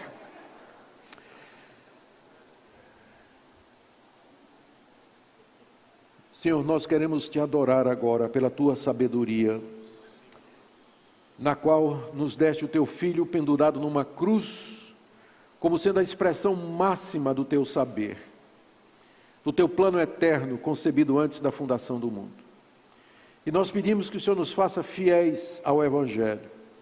Tira de nós qualquer desejo de popularidade, tira de nós qualquer desejo, Senhor, de fama, de nobreza. Ajuda-nos a nos esconder atrás da cruz, para que somente o Senhor Jesus apareça. Nós oramos pelos líderes que o Senhor tem levantado no Brasil. Livra-os da tentação, ó Deus, livra-os da tentação de querer fazer seguidores e fã-clube. Dá-lhes humildade, lembrando que se vamos nos gloriar, que nós nos gloriemos no Senhor. Ajuda os membros da igreja a não fazer culto à personalidade, mas a se gloriar somente no Senhor Jesus, lembrando que os pastores são meros instrumentos através dos quais o Supremo Pastor se manifesta. É o que nós pedimos, orando pelo Seminário Carisma e por aqueles que aqui estão, e seus professores também, em nome de Jesus. Amém. Muito obrigado, irmãos. 10 minutinhos e a gente volta. Glória a Deus. Então, 10 minutinhos. Quem está sendo abençoado essa manhã? Então... Capítulo 2, do verso 6 até o verso 16. Aqui o apóstolo Paulo diz que a sabedoria de Deus, que se resume em Cristo e Ele crucificado, ela é dada a conhecer somente aos espirituais. Somente aos espirituais. Vamos tentar entender o que é que ele está dizendo aqui. Verso 6. Entretanto, o entretanto é porque no verso 5 ele tinha dito que, nos versos 4 e 5 ele tinha dito que não expunha sabedoria, não é? Aí o entretanto. Entretanto, expomos sabedoria entre os experimentados. Não, porém, a sabedoria desse mundo, nem a dos poderosos dessa época, que se reduzem a nada. Mas falamos a sabedoria de Deus em mistério, outrora oculta, a qual Deus preordenou desde a eternidade para nossa glória. Sabedoria que nenhum dos poderosos desse mundo conheceu, porque se tivesse conhecido, jamais teriam crucificado o Senhor da glória. Mas como está escrito, nem olhos viram, nem ouvidos ouviram, nem jamais penetrou em coração humano o que Deus tem preparado para aqueles que o amam. Mas Deus nolo revelou pelo Espírito. Aqui Paulo diz que ele não prega a sabedoria humana e nem no estilo dos sábios desse mundo. Mas isso não quer dizer que ele não tem uma sabedoria para transmitir. Ele tem uma sabedoria para transmitir. E essa sabedoria, ele diz no verso 6, ele expõe entre os experimentados. A palavra experimentado no grego é a palavra teleioi, que significa perfeitos. Só que ela não é usada, não pode ser usada no seu sentido de perfeição moral, porque a própria Bíblia é contrária à ideia de que alguém nesse mundo, algum cristão, atinja a perfeição moral. Mas a palavra pode ser traduzida como maduro ou experimentado. Então Paulo tinha uma sabedoria para transmitir, só que ele fazia isso entre os experimentados, ou seja, aqueles cristãos que já tinham compreendido a cruz de Cristo e que já haviam avançado no conhecimento de Deus.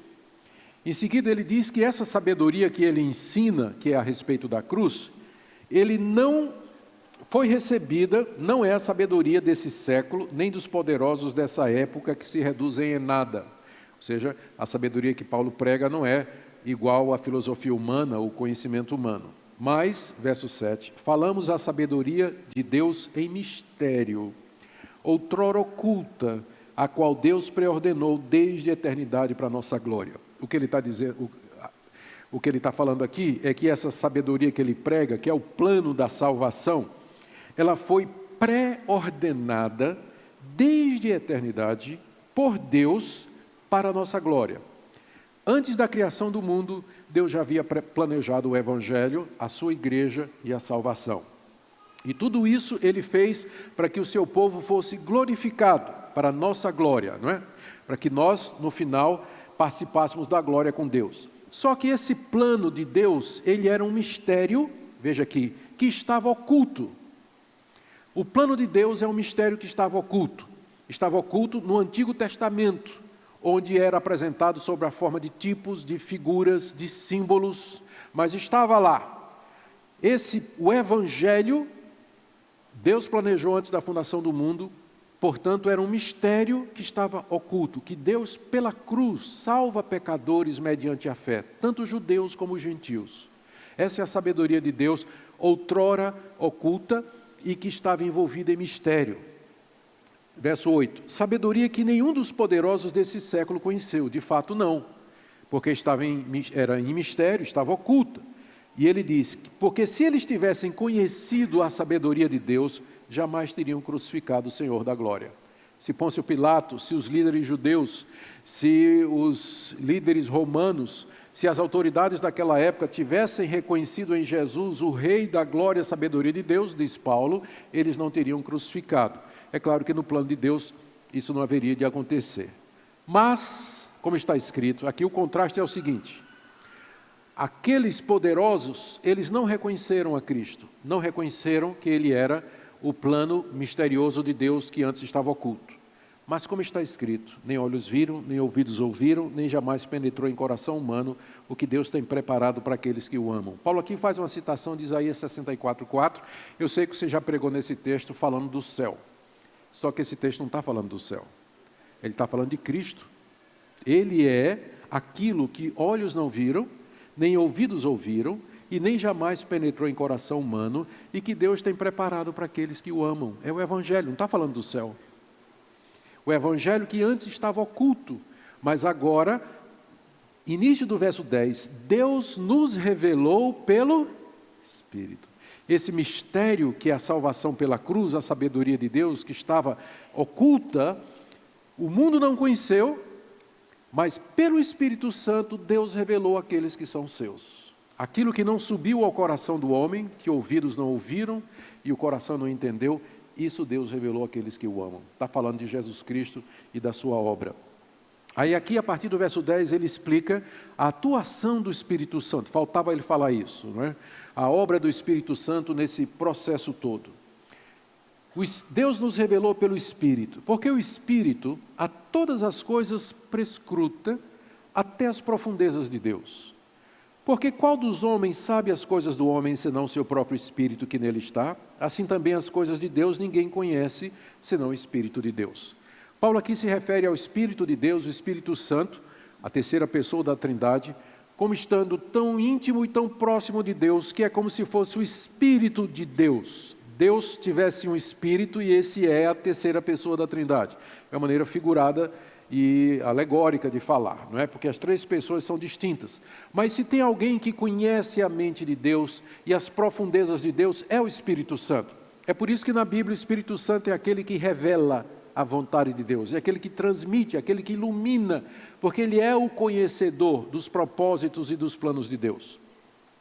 E ele faz uma comparação no verso 11, dizendo, quem é que conhece, qual dos homens sabe as suas próprias coisas, senão pelo Espírito dele? Então eu é que me conheço por dentro, né? Porque eu é que me conheço, o meu Espírito é que me conhece. Da mesma forma o Espírito de Deus sabe as coisas de Deus, final do verso 11. Aí do verso 12 até o verso 13, ele diz que Deus então nos deu desse seu Espírito. Ora, nós não temos recebido o Espírito do mundo. Talvez uma referência ao diabo, talvez uma referência à mentalidade humana, que exalta, mentalidade mundana, que exalta o homem, rejeita Deus, mas o crente ele não recebeu o espírito do mundo quando ele se converteu. Houve uma mudança, ele antes tinha o espírito do mundo, mas quando ele se converte, ele recebeu o Espírito que vem de Deus. Né? A recepção do Espírito Santo é quando nós nos convertemos a Cristo. Deus nos dá o seu Espírito Santo, para que conheçamos o que por Deus nos foi dado gratuitamente. Por que Deus nos dá o Espírito Santo? Aqueles que são dele, aqueles que se convertem. Porque o Espírito Santo é quem conhece as coisas de Deus e é quem transmite as coisas de Deus. E Deus nos dá o seu Espírito para que nós saibamos, final do verso 12, para que nós conheçamos o que Deus nos deu gratuitamente. O que Deus nos deu gratuitamente? Perdão de pecados, vida eterna, justificação, adoção de filhos, o próprio Espírito Santo, dons espirituais, tudo isso é dado gratuitamente, sem mérito humano, sem base em qualquer coisa que nós sejamos ou façamos, mas pela sua graça Deus nos deu. E isso é tão difícil para o ser humano compreender, que se o Espírito Santo não revelar, ele nunca vai entender o Evangelho. Tem muita gente nas igrejas que ainda não entendeu isso e que vive no legalismo. Legalismo é a religiosidade, é a tentativa de se salvar através de algum mérito, através de algum esforço, através de alguma coisa, através de algum processo inventado pelo homem. O Evangelho, ao contrário, é a salvação que nos é dada gratuitamente por Deus, e só pelo Espírito Santo é que a gente compreende isso. Se você não for iluminado pelo Espírito Santo, você não vai entender as coisas que nos são dadas gratuitamente por Deus.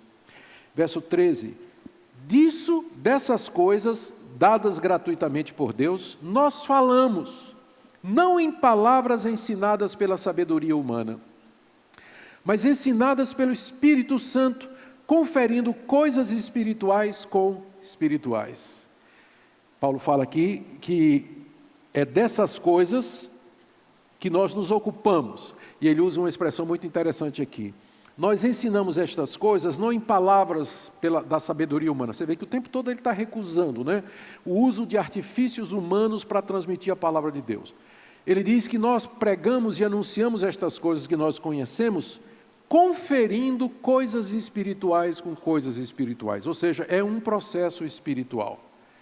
São coisas que têm a ver com o Espírito de Deus, que nos revela as coisas de Deus, e nós as transmitimos de maneira espiritual, pela pregação e pela iluminação do Espírito Santo. Verso 14 e 15 e 16, Paulo faz uma declaração que vai servir de base para uma crítica que ele vai fazer aos Coríntios no início do capítulo 3. Ora, verso 14, o homem natural não aceita as coisas do Espírito de Deus porque eles são loucura, e não pode entendê-las porque elas se discernem espiritualmente. Porém, o homem espiritual julga todas as coisas, mas ele mesmo não é julgado por ninguém. Pois quem conheceu a mente do Senhor que o possa instruir? Nós, porém, temos a mente de Cristo. Eu, porém, irmãos, não vos pude falar como a espirituais, e sim como a carnais, como a crianças em Cristo. Leite vos dei a beber, não vos dei alimento sólido, porque ainda não podíeis suportá-lo, nem ainda agora podeis, porque ainda sois carnais. Porque havendo entre vós ciúmes e contendas, não é assim que sois carnais e andais segundo o homem? Quando, pois, alguém diz, eu sou de Paulo, e outro, eu de Apolo, não é evidente que andais segundo o homem? Aqui Paulo coloca 3 categorias de pessoas. A primeira é o que ele chama de homem natural. Essas 3 categorias, elas são categorizadas de acordo com a compreensão das coisas de Deus. Então, o primeiro é o homem natural, verso 14. O homem natural é o homem no estado em que ele nasce, sem conversão. Ninguém nasce convertido. Não é? A conversão é alguma coisa que acontece depois, geralmente. A exceção, talvez, João Batista, que já era crente no ventre de mamãe. Mas, talvez, fora isso, né, não tem nada de exceção. O homem natural, ou seja, no estado em que ele vem ao mundo, ele não aceita as coisas do Espírito de Deus, porque lhes são loucura e não pode entender porque se discerne espiritualmente. O homem que não é convertido, ele não conhece a cruz, não conhece o Evangelho, ele não entende, você pode pregar, você pode ensinar, você pode demonstrar, argumentar, fazer apologética, trazer livro, tudo, tentar convencê-lo, raciocinar com ele, mostrar as evidências, mostrar as provas, não adianta, ele não vai entender. Se Deus não iluminar, se Deus não tocar o coração, ele vai continuar sem entender o Evangelho, ainda que esteja diante dele, com muita clareza. O homem natural não entende as coisas do Espírito de Deus, porque elas se discernem espiritualmente. Então, a primeira categoria, com relação ao conhecimento de Deus, é aquela em que nós chegamos nesse mundo. Homens natural, sem o entendimento de Deus. Segundo, verso 15. O homem espiritual julga todas as coisas, ou entende todas as coisas. O homem espiritual aqui não é aquele crente que já avançou na vida cristã e foi cheio do Espírito Santo. O homem espiritual aqui é todo cristão, porque o contraste aqui é com o homem natural. O homem natural é aquele que não tem o Espírito Santo. Logo, o homem espiritual é aquele que tem o Espírito Santo, e todo cristão tem o Espírito Santo. Então, o crente, ele entende todas as coisas, ele percebe o Evangelho, ele reconhece a cruz como sendo o caminho de Deus. Ele mesmo não é julgado por ninguém, ou seja, o não cristão olha para o crente, que tem o Espírito Santo e entende as coisas de Deus, e não entende como é que a pessoa pode acreditar naquilo. Ele não é julgado, não é discernido por ninguém. Pois, quem conheceu a mente do Senhor que o possa instruir? Nós, porém, temos a mente de Cristo. O crente, ele tem a mente de Cristo, ou seja, ele tem o conhecimento das coisas de Deus. Primeira categoria, o homem natural, ele não entende o Evangelho, não entende as coisas de Deus. Segundo, o homem espiritual, que é o crente, que tem o Espírito Santo, tem a mente de Cristo e, portanto, ele entende as coisas de Deus. E a terceira categoria é o carnal. Verso 1, eu, porém, irmãos, não vos pude falar como a espirituais, e sim como a carnais, a crianças em Cristo. A igreja de Corinto pensava que era uma igreja espiritual. Se você der uma olhadinha na igreja de Corinto, comparar com outras, era a igreja onde tinha manifestação de todos os dons espirituais. Uma igreja onde tinha um grande grupo falando em línguas, havia profetas, havia curas, sinais e prodígios. A igreja de Corinto pensava que era uma igreja espiritual, porque ela confundia espiritualidade com manifestação carismática. Ela confundia as duas coisas. Uma coisa não está ligada necessariamente à outra, porque gente que não é crente faz sinais e prodígios. Judas. Jesus disse que no dia do juízo, muitos chegarão diante dele dizendo: Senhor, Senhor, no teu nome fizemos milagres, expelimos demônios, fizemos maravilhas. Resposta de Jesus: nunca os conheci. Apartai-vos de mim, vós que praticais a iniquidade. A igreja de Corinto havia feito essa associação de que espiritualidade estava ligada à manifestação carismática. E Paulo diz: eu não posso tratar vocês como espirituais. Vocês acham que são, mas eu não posso. Vocês, na verdade, são carnais. Vocês são crianças em Cristo. O carnal aqui não é o crente que vive no pecado. Infelizmente, se desenvolveu esse conceito errado no meio da cristandade. O conceito de crente carnal é esse: a pessoa que é crente, que vai na igreja, mas ela vive no pecado, né? Vai ser salva, né, pela graça, mas ela vive no pecado.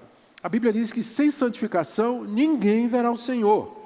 Ele é chamado de carnal aqui quanto ao conhecimento de Deus. Ele é crente, mas ele ainda pensa como as pessoas do mundo. É nesse sentido que ele é uma criança em Cristo. É nesse sentido que ele é carnal. Aqui é epistemológico, não tem nada a ver com moralidade. Vocês acham que vocês são espirituais, diz o apóstolo Paulo, mas eu não posso tratar vocês como espirituais, mas como carnais, como crianças em Cristo. Vocês são bebês. Verso 2, eu dei leite para vocês. Não podia dar alimento sólido porque vocês não podiam suportar. Aí ele explica por que eles são carnais, verso 3. Porque havendo entre vós ciúmes, contendas, não é assim que sois carnais e andais segundo o homem? São os não convertidos que fazem isso que vocês estão fazendo. Verso 4, quando alguém diz, eu sou de Paulo e outro eu de Apolo, não é evidente que estáis andando segundo o homem não convertido? Vocês estão se comportando como descrentes, fazendo fã-clube em torno dos pregadores, em torno dos pastores. É assim que o mundo pensa. Por isso vocês não são espirituais, mas vocês são carnais. Vocês precisam crescer. Vocês são crianças em Cristo. Paulo não está dizendo que eles não são crentes, mas apenas está dizendo que eles ainda pensam como o mundo. A prova disso é que eles exaltavam aqueles pregadores. A partir disso, Paulo vai dizer, quem são, então, em realidade, os pregadores? Verso 5, quem é Apolo, que vocês tanto exaltam? Quem é Paulo? Servos por meio de quem crestes. E isto conforme o Senhor concedeu a cada um. Eu plantei, Apolo regou, mas o crescimento veio de Deus. O fã-clube em torno de um pregador muito bem sucedido. Mas a pergunta é, quem é que faz a igreja crescer? É o pregador? É o pastor?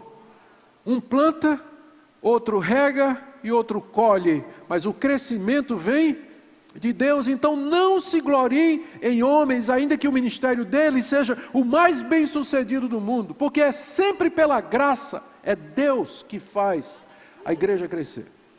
E Ele dá a uns uma função e a outros outra função. Um planta, outro colhe. Então o que colhe não se glorie como se o resultado da colheita fosse fruto dos seus esforços. Porque é Deus que faz isso. Está Paulo dizendo aqui, quem é Paulo, quem é Apolo? Servos. Eu plantei, ele foi o fundador da igreja. Apolo regou, foi o pastor que veio depois, mas o crescimento veio de Deus. De modo que nem o que planta é alguma coisa, nem o que rega, mas Deus que dá o crescimento. Ora, o que planta e o que rega são um, eles têm o mesmo propósito, e cada um receberá o seu galardão segundo o seu próprio trabalho, porque de Deus somos cooperadores, lavoura de Deus, edifício de Deus, sois vós. Com isso, Paulo coloca os obreiros cristãos no seu devido lugar. Nós somos servos, somos cooperadores, nosso trabalho é ser fiéis, temos diferentes funções, um planta, outro rega, outro colhe, mas no fim e por detrás toda a glória é de Deus, porque o crescimento vem dele.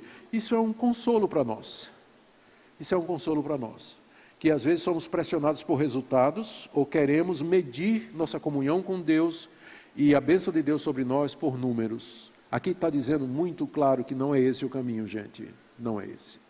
E também uma advertência para nós não nos gloriarmos ou ter essa glória, né, em pregadores bem-sucedidos, porque se ele é bem-sucedido, não é por causa dele.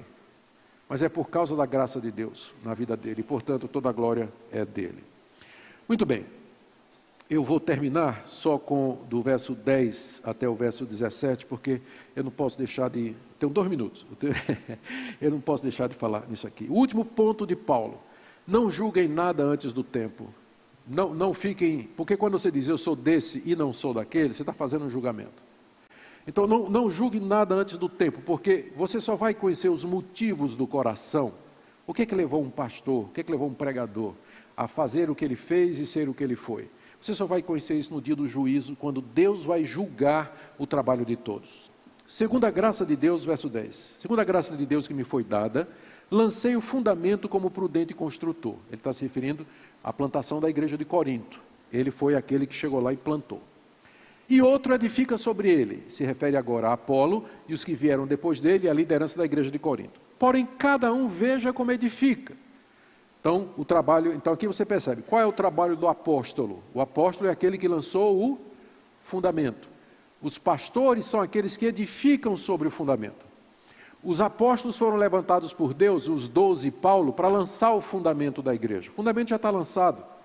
Então hoje o que nós temos não são apóstolos. O que nós temos hoje são pastores que edificam sobre o fundamento apostólico. Essa é a função dos pastores. Nós não vamos lançar fundamento novo. Pastor que aparece com doutrina nova, né? O fundamento já foi lançado por Paulo e pelos 12. E nós edificamos sobre ele. A função do pastor é fazer isso que eu estou fazendo aqui, expor as palavras dos apóstolos. A igreja está fundada sobre o fundamento apostólico que está revelado aqui na Escritura. Minha função é explicar, é expor, é ensinar a edificar sobre isso.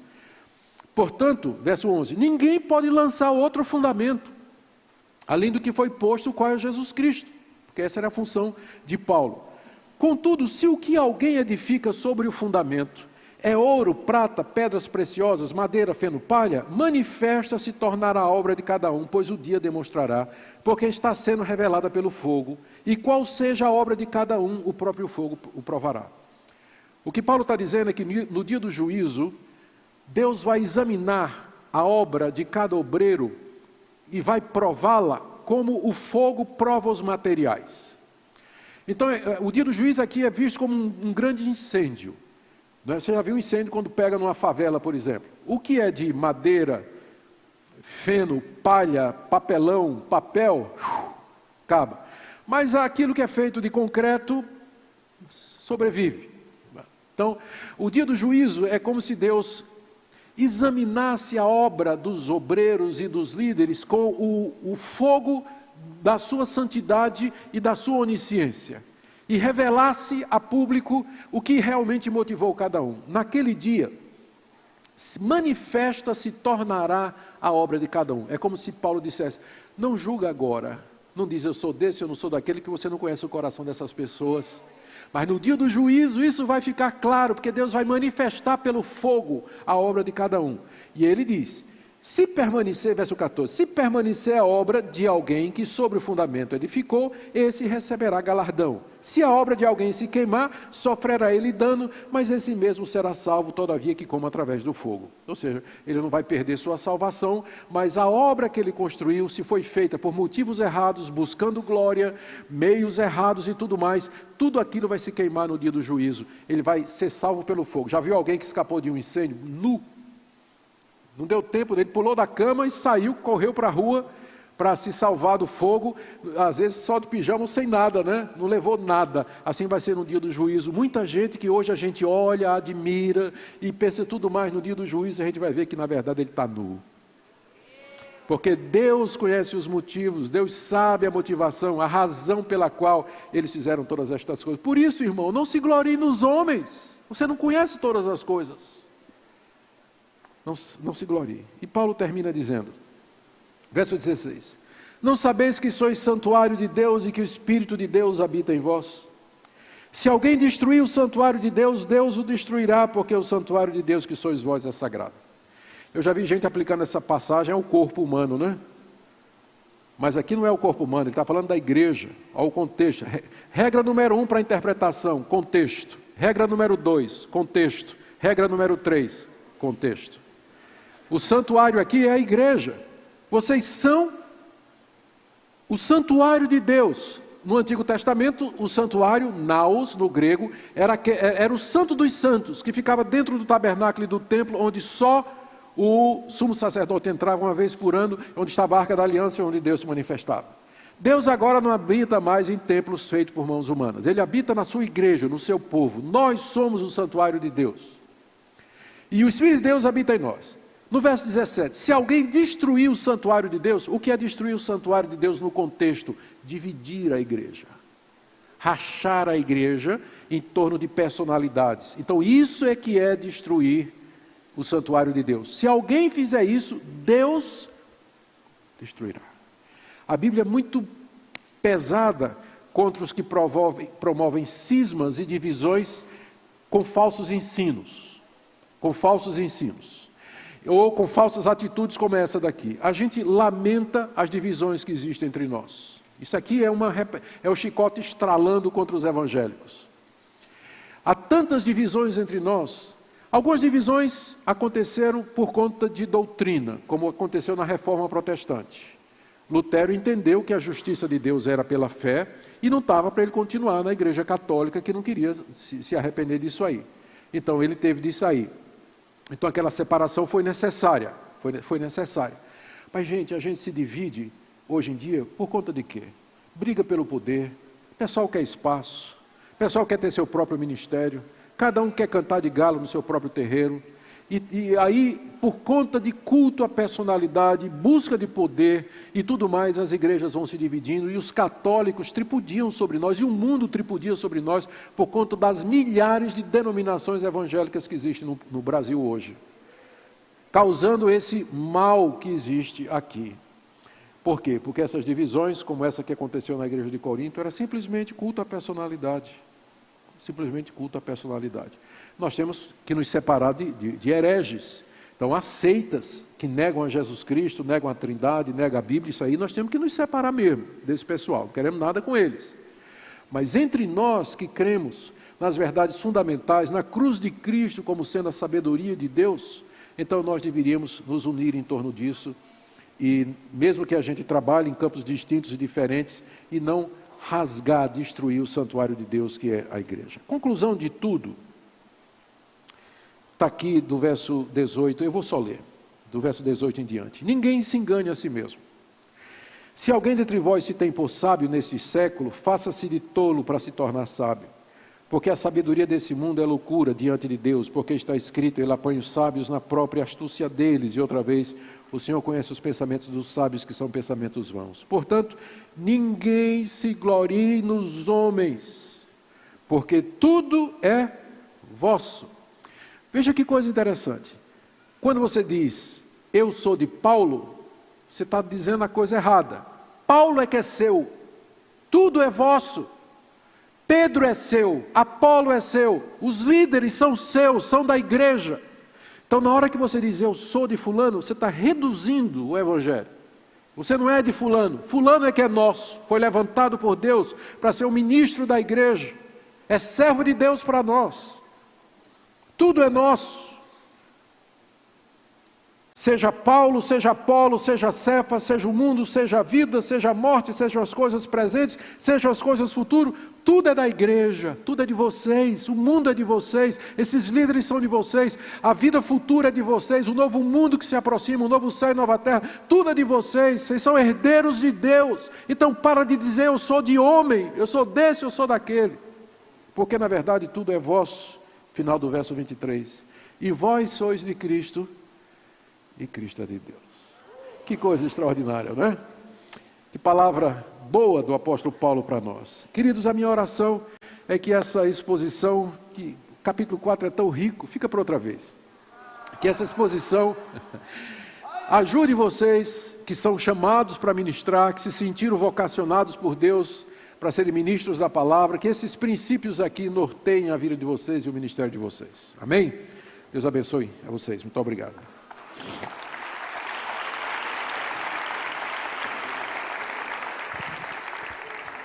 Muito bem, nós vamos passar agora para as perguntas. Pedir uma cadeira para o senhor. Eu fico aqui.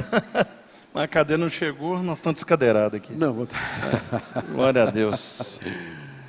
Ela vai chegar, em suaves vontade, prestações. Vai vir um Só levar minha água. puff primeiro, depois um banco.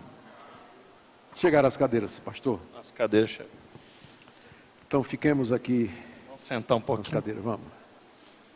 Queridos, vieram muitas perguntas, como não poderia ser diferente, né? Alguns comentários também que não precisavam, né? Glória a Deus. Se a sua pergunta não for citada, continue me amando. Mas eu vou buscar como primeiro critério me ater ao assunto que foi pregado, que eu acho que é o melhor critério, né? Um irmão pergunta assim, reverendo, como distinguir honra de bajulação de forma prática, para que eu não caia nesse tipo de armadilha, que é a grande questão do texto, né? Até que ponto eu estou bajulando o líder, fazendo fã-clube, e em que ponto eu estou honrando ele. Geralmente quem bajula quer alguma coisa em troca.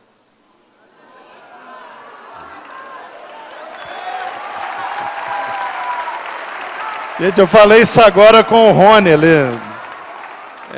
É isso mesmo. Sem mais, entendedores entenderão. Outra aqui. O que de fato caracteriza um escândalo em uma igreja? Que às vezes a pessoa fala que está escandalizada, mas ela é uma pessoa extremamente melindrosa. Isso, né? boa pergunta. E isso gera toda essa confusão igual em Corinto. Aham. Essa pergunta é muito importante.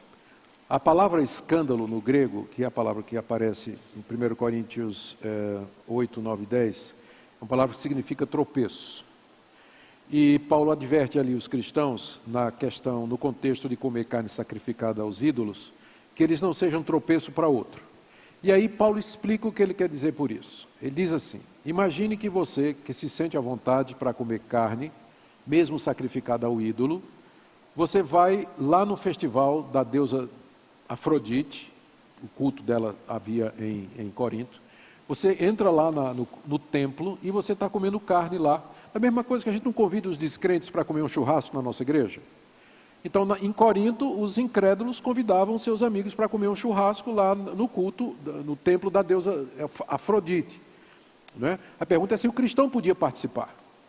Então, Paulo diz, imagina que você está lá no templo, foi convidado, vai ter uma festa lá, e você sabe que aquela carne lá foi sacrificada à deusa. Você sabe que a deusa não existe. É tudo invenção humana. E você se sente à vontade para comer.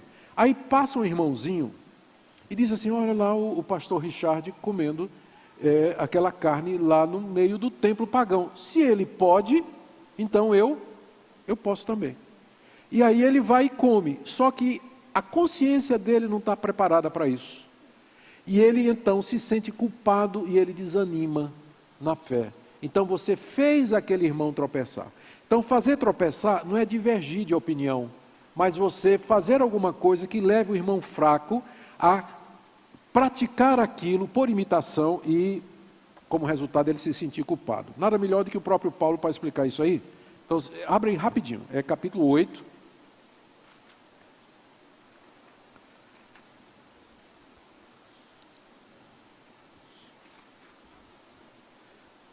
Verso 9. Vejam que essa liberdade não venha a ser de algum modo tropeço para os fracos. A palavra escândalo aqui, tá? É a mesma palavra. Porque se alguém te vir a ti, que és dotado de saber, em templo de ídolo, não será a consciência do que é fraca induzida a participar de comida sacrificada a ídolo? E assim, por causa do teu saber, perece o irmão fraco pelo qual Cristo morreu. E desse modo, pecando contra os irmãos, golpeando-lhe a consciência fraca, é contra Cristo que pecais. Por isso, se a comida serve de escândalo, tropeço a meu irmão, nunca mais comerei carne para que não venha escandalizá-lo. Então você vê que escandalizar aqui é você estimular aquele irmão cuja mente, que não está preparado para aquilo, a comer aquela carne.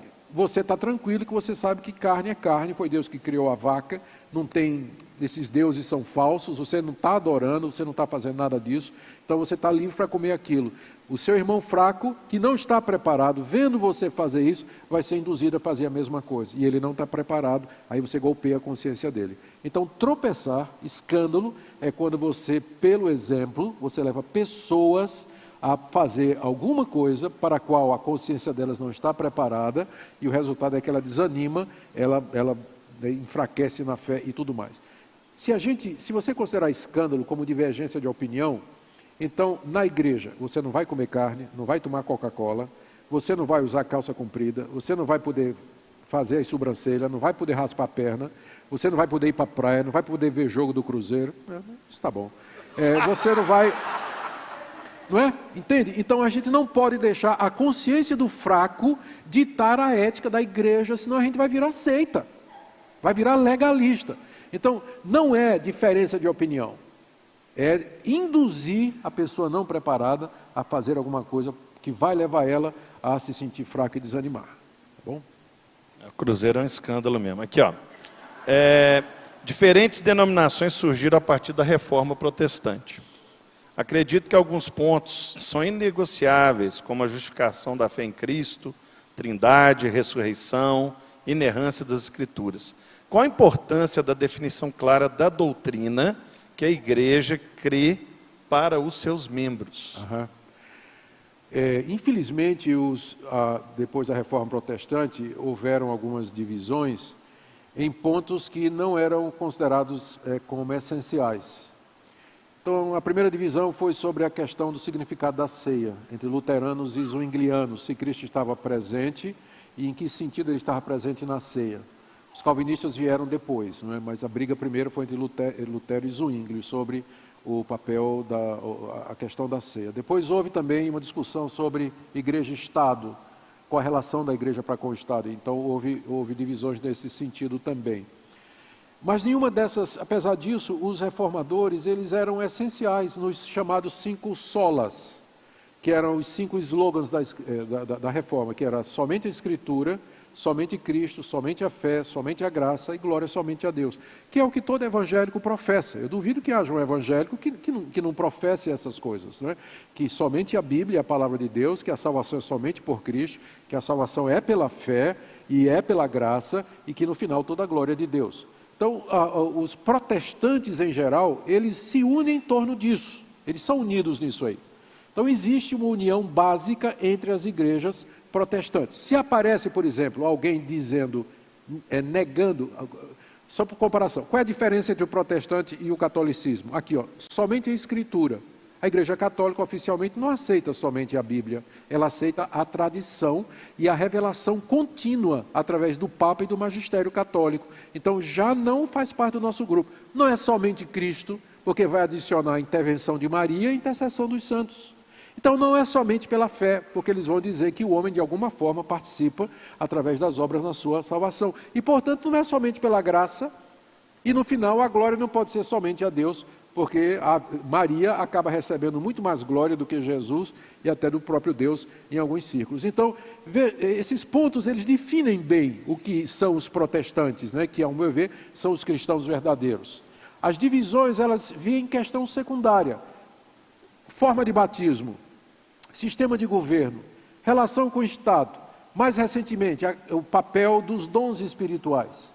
Então, essas questões, elas acabaram provocando divisões entre nós, quando nós poderíamos, talvez, ter tratado isso com mais tolerância, com mais humildade e tudo mais, porque, no essencial, nós estamos unidos, não é? Então, por exemplo, eu sou um pastor presbiteriano, de linha calvinista, mas eu estou numa igreja que eu considero minha igreja irmã, evangélica, porque eu sei que essa igreja crê nos mesmos pontos fundamentais que eu creio. Nossas divergências são nessas questões. Agora, é importante que as igrejas, que os membros da igreja, tenham uma consciência clara dos limites do que é o cristianismo. Senão ele vai estar escutando culto da Testemunha de Jeová, vai para o Salão do Reino, vai na igreja do Mórmon, tudo achando que é tudo cristão, vai para uma sessão espírita, achando que tudo está legal, falando o nome de Cristo. Então, ele precisa ter uma definição do mínimo aceitável para definir o que é um cristão. Então, se você me perguntasse qual é o mínimo necessário para alguém ser considerado cristão, vamos começar com o credo, o primeiro credo mais antigo da igreja, que é o credo apostólico. Creio em Deus Pai, Todo-Poderoso, Criador dos céus e da terra.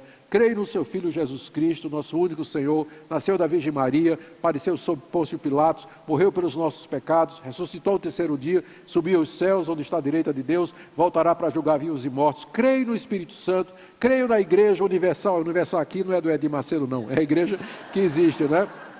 Creio na Igreja Universal, no perdão de pecados, na ressurreição dos mortos e na vida eterna. Então essa foi a primeira grande confissão dos cristãos e que resume bem os primeiros pontos. E você acrescenta a isso aqueles pontos fundamentais da reforma protestante. Somente a Escritura, somente Cristo, somente a fé, somente a graça e glória somente a Deus. E você tem uma base muito bem definida para você chamar alguém de irmão em Cristo e você dizer essa igreja ela é cristã ou não é. Tá bom? O resto Excelente. a gente pode conversar e dialogar as diferenças. Glória a Deus. Se não, sabe o que, é que vai acontecer? Não, deixa para lá. Depois eu conto essa história. Vai. Vai ficar no ar aí.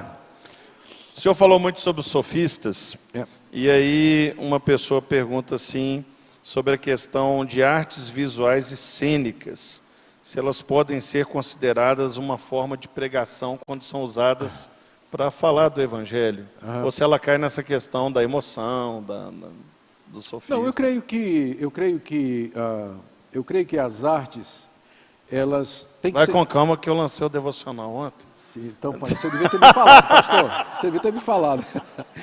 Eu creio que as artes, elas precisam ser redimidas também pelo Evangelho de Cristo. Cristo é Senhor de todas as áreas da existência humana. Não é só da minha alma, mas Ele é Senhor do meu trabalho, do meu negócio. Ele é Senhor das artes, da política, da economia. Então, o reino de Cristo se estende a tudo. Então, nós devíamos resgatar também o papel das artes dentro do mundo, não é? Para que elas servem? Eu acredito que as artes elas podem ser usadas, mas dentro das limitações próprias do campo. Eu vou dar uma ideia. Vamos historiar. Depois que o cristianismo foi considerado por Constantino a religião oficial do Império Romano, aí no século IV, todo o Império Romano foi considerado cristão por força de decreto. Todo mundo era crente, todo mundo tinha que se batizar. Mesmo que o cara era pagão e não nasceu de novo, mas era batizado e considerado cristão. Com o passar do tempo, os pregadores, né, eles perceberam que o povo não entendia o Evangelho. Então eles tiveram a ideia de fazer o seguinte: vamos fazer representações dos santos aí seria Paulo, Pedro, João, os grandes líderes, né, Agostinho. Vamos fazer representações, uma figura, uma imagem deles para servir de inspiração. Então foi quando eles fizeram as imagens de Pedro, de Paulo, de João e de Agostinho, de fulano, aqueles que eram considerados santos por eles. E colocaram nas igrejas apenas com o objetivo de ajudar a inspirar as pessoas e provocar nelas admiração e estímulo para a santidade. Eles chamam de veneração, né? Não demorou muito, o que é que aconteceu? O pessoal estava de joelho fazendo pedido a Santo Agostinho. Não demorou. Desvirtuou, porque o coração do homem é idólatra. E nós somos muito voltados para os sentidos, aquilo que você vê, sente, respira, escuta, enquanto que o culto a Deus ele é de natureza espiritual. Romanos capítulo 12, o vosso culto racional, está dito lá. Deus é espírito e deseja que os seus adoradores o adorem em espírito e em verdade. Então, os protestantes sempre lutaram muito com essa questão da presença do visual no culto. Porque se ele não for usado da forma correta, desvirtua. Vai ser como aconteceu na Idade Média. Quando os reformadores assumiram as igrejas, eles acabaram naturalmente com a idolatria e também havia a dramatização dos mistérios. Eu sei que eu estou pisando aqui num terreno perigoso, mas eu vou tentar ir com calma. O que era a dramatização dos mistérios? O pessoal, na Idade Média, vendo que o povão não entendia a pregação do Evangelho, resolveu dramatizar para ficar claro. E aí havia profissionais que dramatizavam as histórias da Bíblia, né, e os mistérios de Deus e tudo mais. Quando os reformadores assumiram as igrejas, eles tiraram aquilo ali e disseram, porque o meio de instruir o povo e de pregar o Evangelho é a palavra de Deus. Não há substituto, porque tinha substituído. O padre, a missa era em latim, ninguém entendia latim, inacessível, então a dramatização tinha o seu lugar ali. Mas quando os reformadores assumiram, traduziram a Bíblia para a língua do povo e disseram, não tem substituto. Agora, Lutero não era contra, ele permitiu, ele achava, por exemplo, que nas escolas, que ele incentivou muito, a dramatização, por exemplo, da parábola do bom samaritano, que é um exemplo que ele usava, deveria ser usado para instruir as crianças e coisas desse tipo. Então, eu acho que no culto, nada pode substituir a pregação. Um homem levantado por Deus, ungido por Deus, que conhece a Escritura e transmite a vontade de Deus para a igreja. Isso não pode ser substituído. O risco da dramatização, das artes cênicas e tudo mais, é que elas podem acabar dando a impressão de que elas substituem isso. E que elas são suficientes em si mesmas. Não são, não são. Então, na minha igreja, por exemplo, a gente tem cantata de Natal. Então, às vezes, tem uma pequena dramatização da história do nascimento de Jesus e tudo. Mas termina com pregação. Eu chego e exponho a palavra de Deus, dizendo o significado daquilo e chamo as pessoas a acreditar na palavra de Deus. Então, usado no seu devido lugar, não é, sem ameaçar a pregação e sem se tornar o centro de tudo isso, né? E, então, eu acredito que pode ser feito, mas dentro desses limites muito estreitos aí colocados, pastor. A dúvida aqui, falar um pouco sobre o ministério apostólico, né? Paulo fala aí. Como que você vê o ministério apostólico hoje? Sim. A minha convicção é que a gente tem que fazer uma distinção entre o ofício de apóstolo e o dom. O dom apostólico, a palavra apóstolo significa aquele que é enviado. Então, nesse sentido, a Bíblia usa o termo apóstolo para alguns obreiros. Silas é chamado de apóstolo, Timóteo é chamado de apóstolo, Epáfras, que a única coisa que fez foi trazer dinheiro lá da igreja de Filipos para Paulo em Roma, uma oferta. Paulo diz, Epáfras, o vosso apóstolo, simplesmente porque ele foi enviado da igreja de Filipos para levar uma oferta para Paulo. Então, a palavra apóstolo, no seu sentido mais lato, significa alguém que vai cumprir uma missão, mandado por outro para executar uma tarefa. Então, nesse sentido, Silas é chamado de apóstolo, Andrônico e Júnias, em Romanos 16 é chamado de apóstolo, Epáfras é chamado de apóstolo. Então, nesse sentido, se a gente usar o nome nesse sentido, não tem problema. Então, o missionário que vai pregar o evangelho lá nos Concomba, como Ronaldo Lidório, que é o missionário talvez mais conhecido no Brasil hoje, né? Ele plantou uma igreja lá na África, em Gana, entre os Concombas. A gente pode com segurança dizer que ele foi apóstolo para aquele povo. Mas a palavra apóstolo no Novo Testamento, ela é usada muito resumidamente, muito estritamente, para os 12 apóstolos de Cristo e para o apóstolo Paulo. Em que sentido eles são diferentes? Eles são testemunhas da ressurreição, eles foram chamados pessoalmente por Jesus Cristo, eles foram dotados do dom da infalibilidade para escrever a Bíblia, e eles lançaram o fundamento da igreja cristã. Então, nesse sentido, não tem mais. Acabou. Eram os 12 e o apóstolo Paulo. Eles lançaram o fundamento da igreja. Então, quais os requisitos para ser um apóstolo como ele? É só você ver quando foram substituir Judas. O que eles disseram para substituir Judas? Tem que ser alguém que viu Cristo ressurreto, esteve entre nós e teve uma visão de Cristo. Quer dizer, viu a ressurreição de Cristo. Aí você pergunta em Paulo, caminho de Damasco. Cristo apareceu ali, não foi uma visão que Paulo teve, ali foi uma aparição do Cristo ressurreto, uma visitação do Cristo ressurreto ao apóstolo Paulo. Então, o próprio Paulo diz lá em 1 Coríntios 15, depois de todos, Cristo por último foi visto por mim. Com isso encerra a série de aparições de Cristo a pessoas para constituir apóstolo. Então, na minha visão, apóstolo é os 12 e Paulo.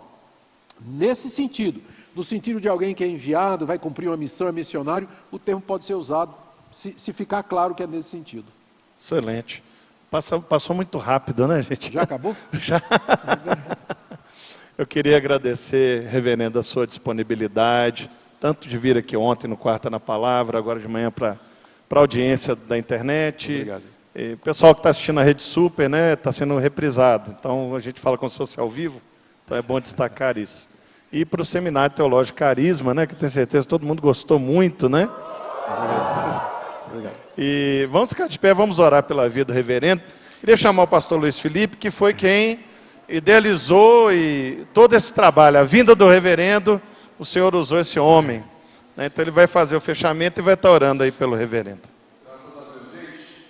No dia 1, 2 e 3 de novembro, ele volta para a Lagoinha Conference lá na Savassi. Então, já vai lá e se inscreva também. Amém? Senhor Deus, muito obrigado, Pai, porque é tão bom para nós. E eu sei que o Senhor tem nos usado para restaurarmos e quebrarmos muros que outros, de fato, vieram e construíram. Por isso, nessa hora, nós derrubamos os muros secundários dos diálogos entre homens e mulheres de Deus. Sabemos e reconhecemos o dom e sabemos também da nossa parte no corpo como Igreja Batista da Lagoinha, aquilo que o Senhor deu para nós.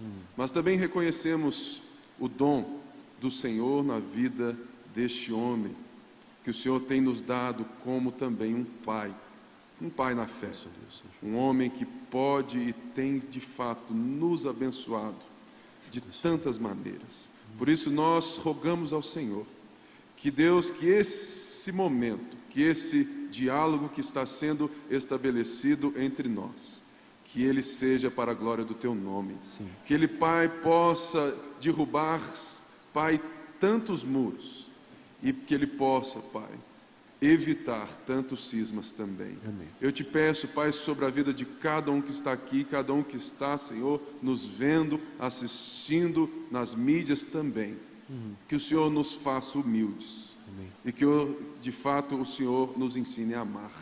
Porque o amor é quando nós somos entregues uns aos outros, sem buscar a retribuição. Amém. Por isso nós abençoamos a vida dele, que ele possa retornar em paz para casa e, de fato, crescer e correr a carreira proposta do Senhor para ele. Por isso, o abençoamos em nome de Jesus, e todo o povo de Deus disse amém. Amém. Amém. Graças a Deus. Obrigado. Irmãos, Deus seja com todos, vai na graça, vai na paz, até a próxima.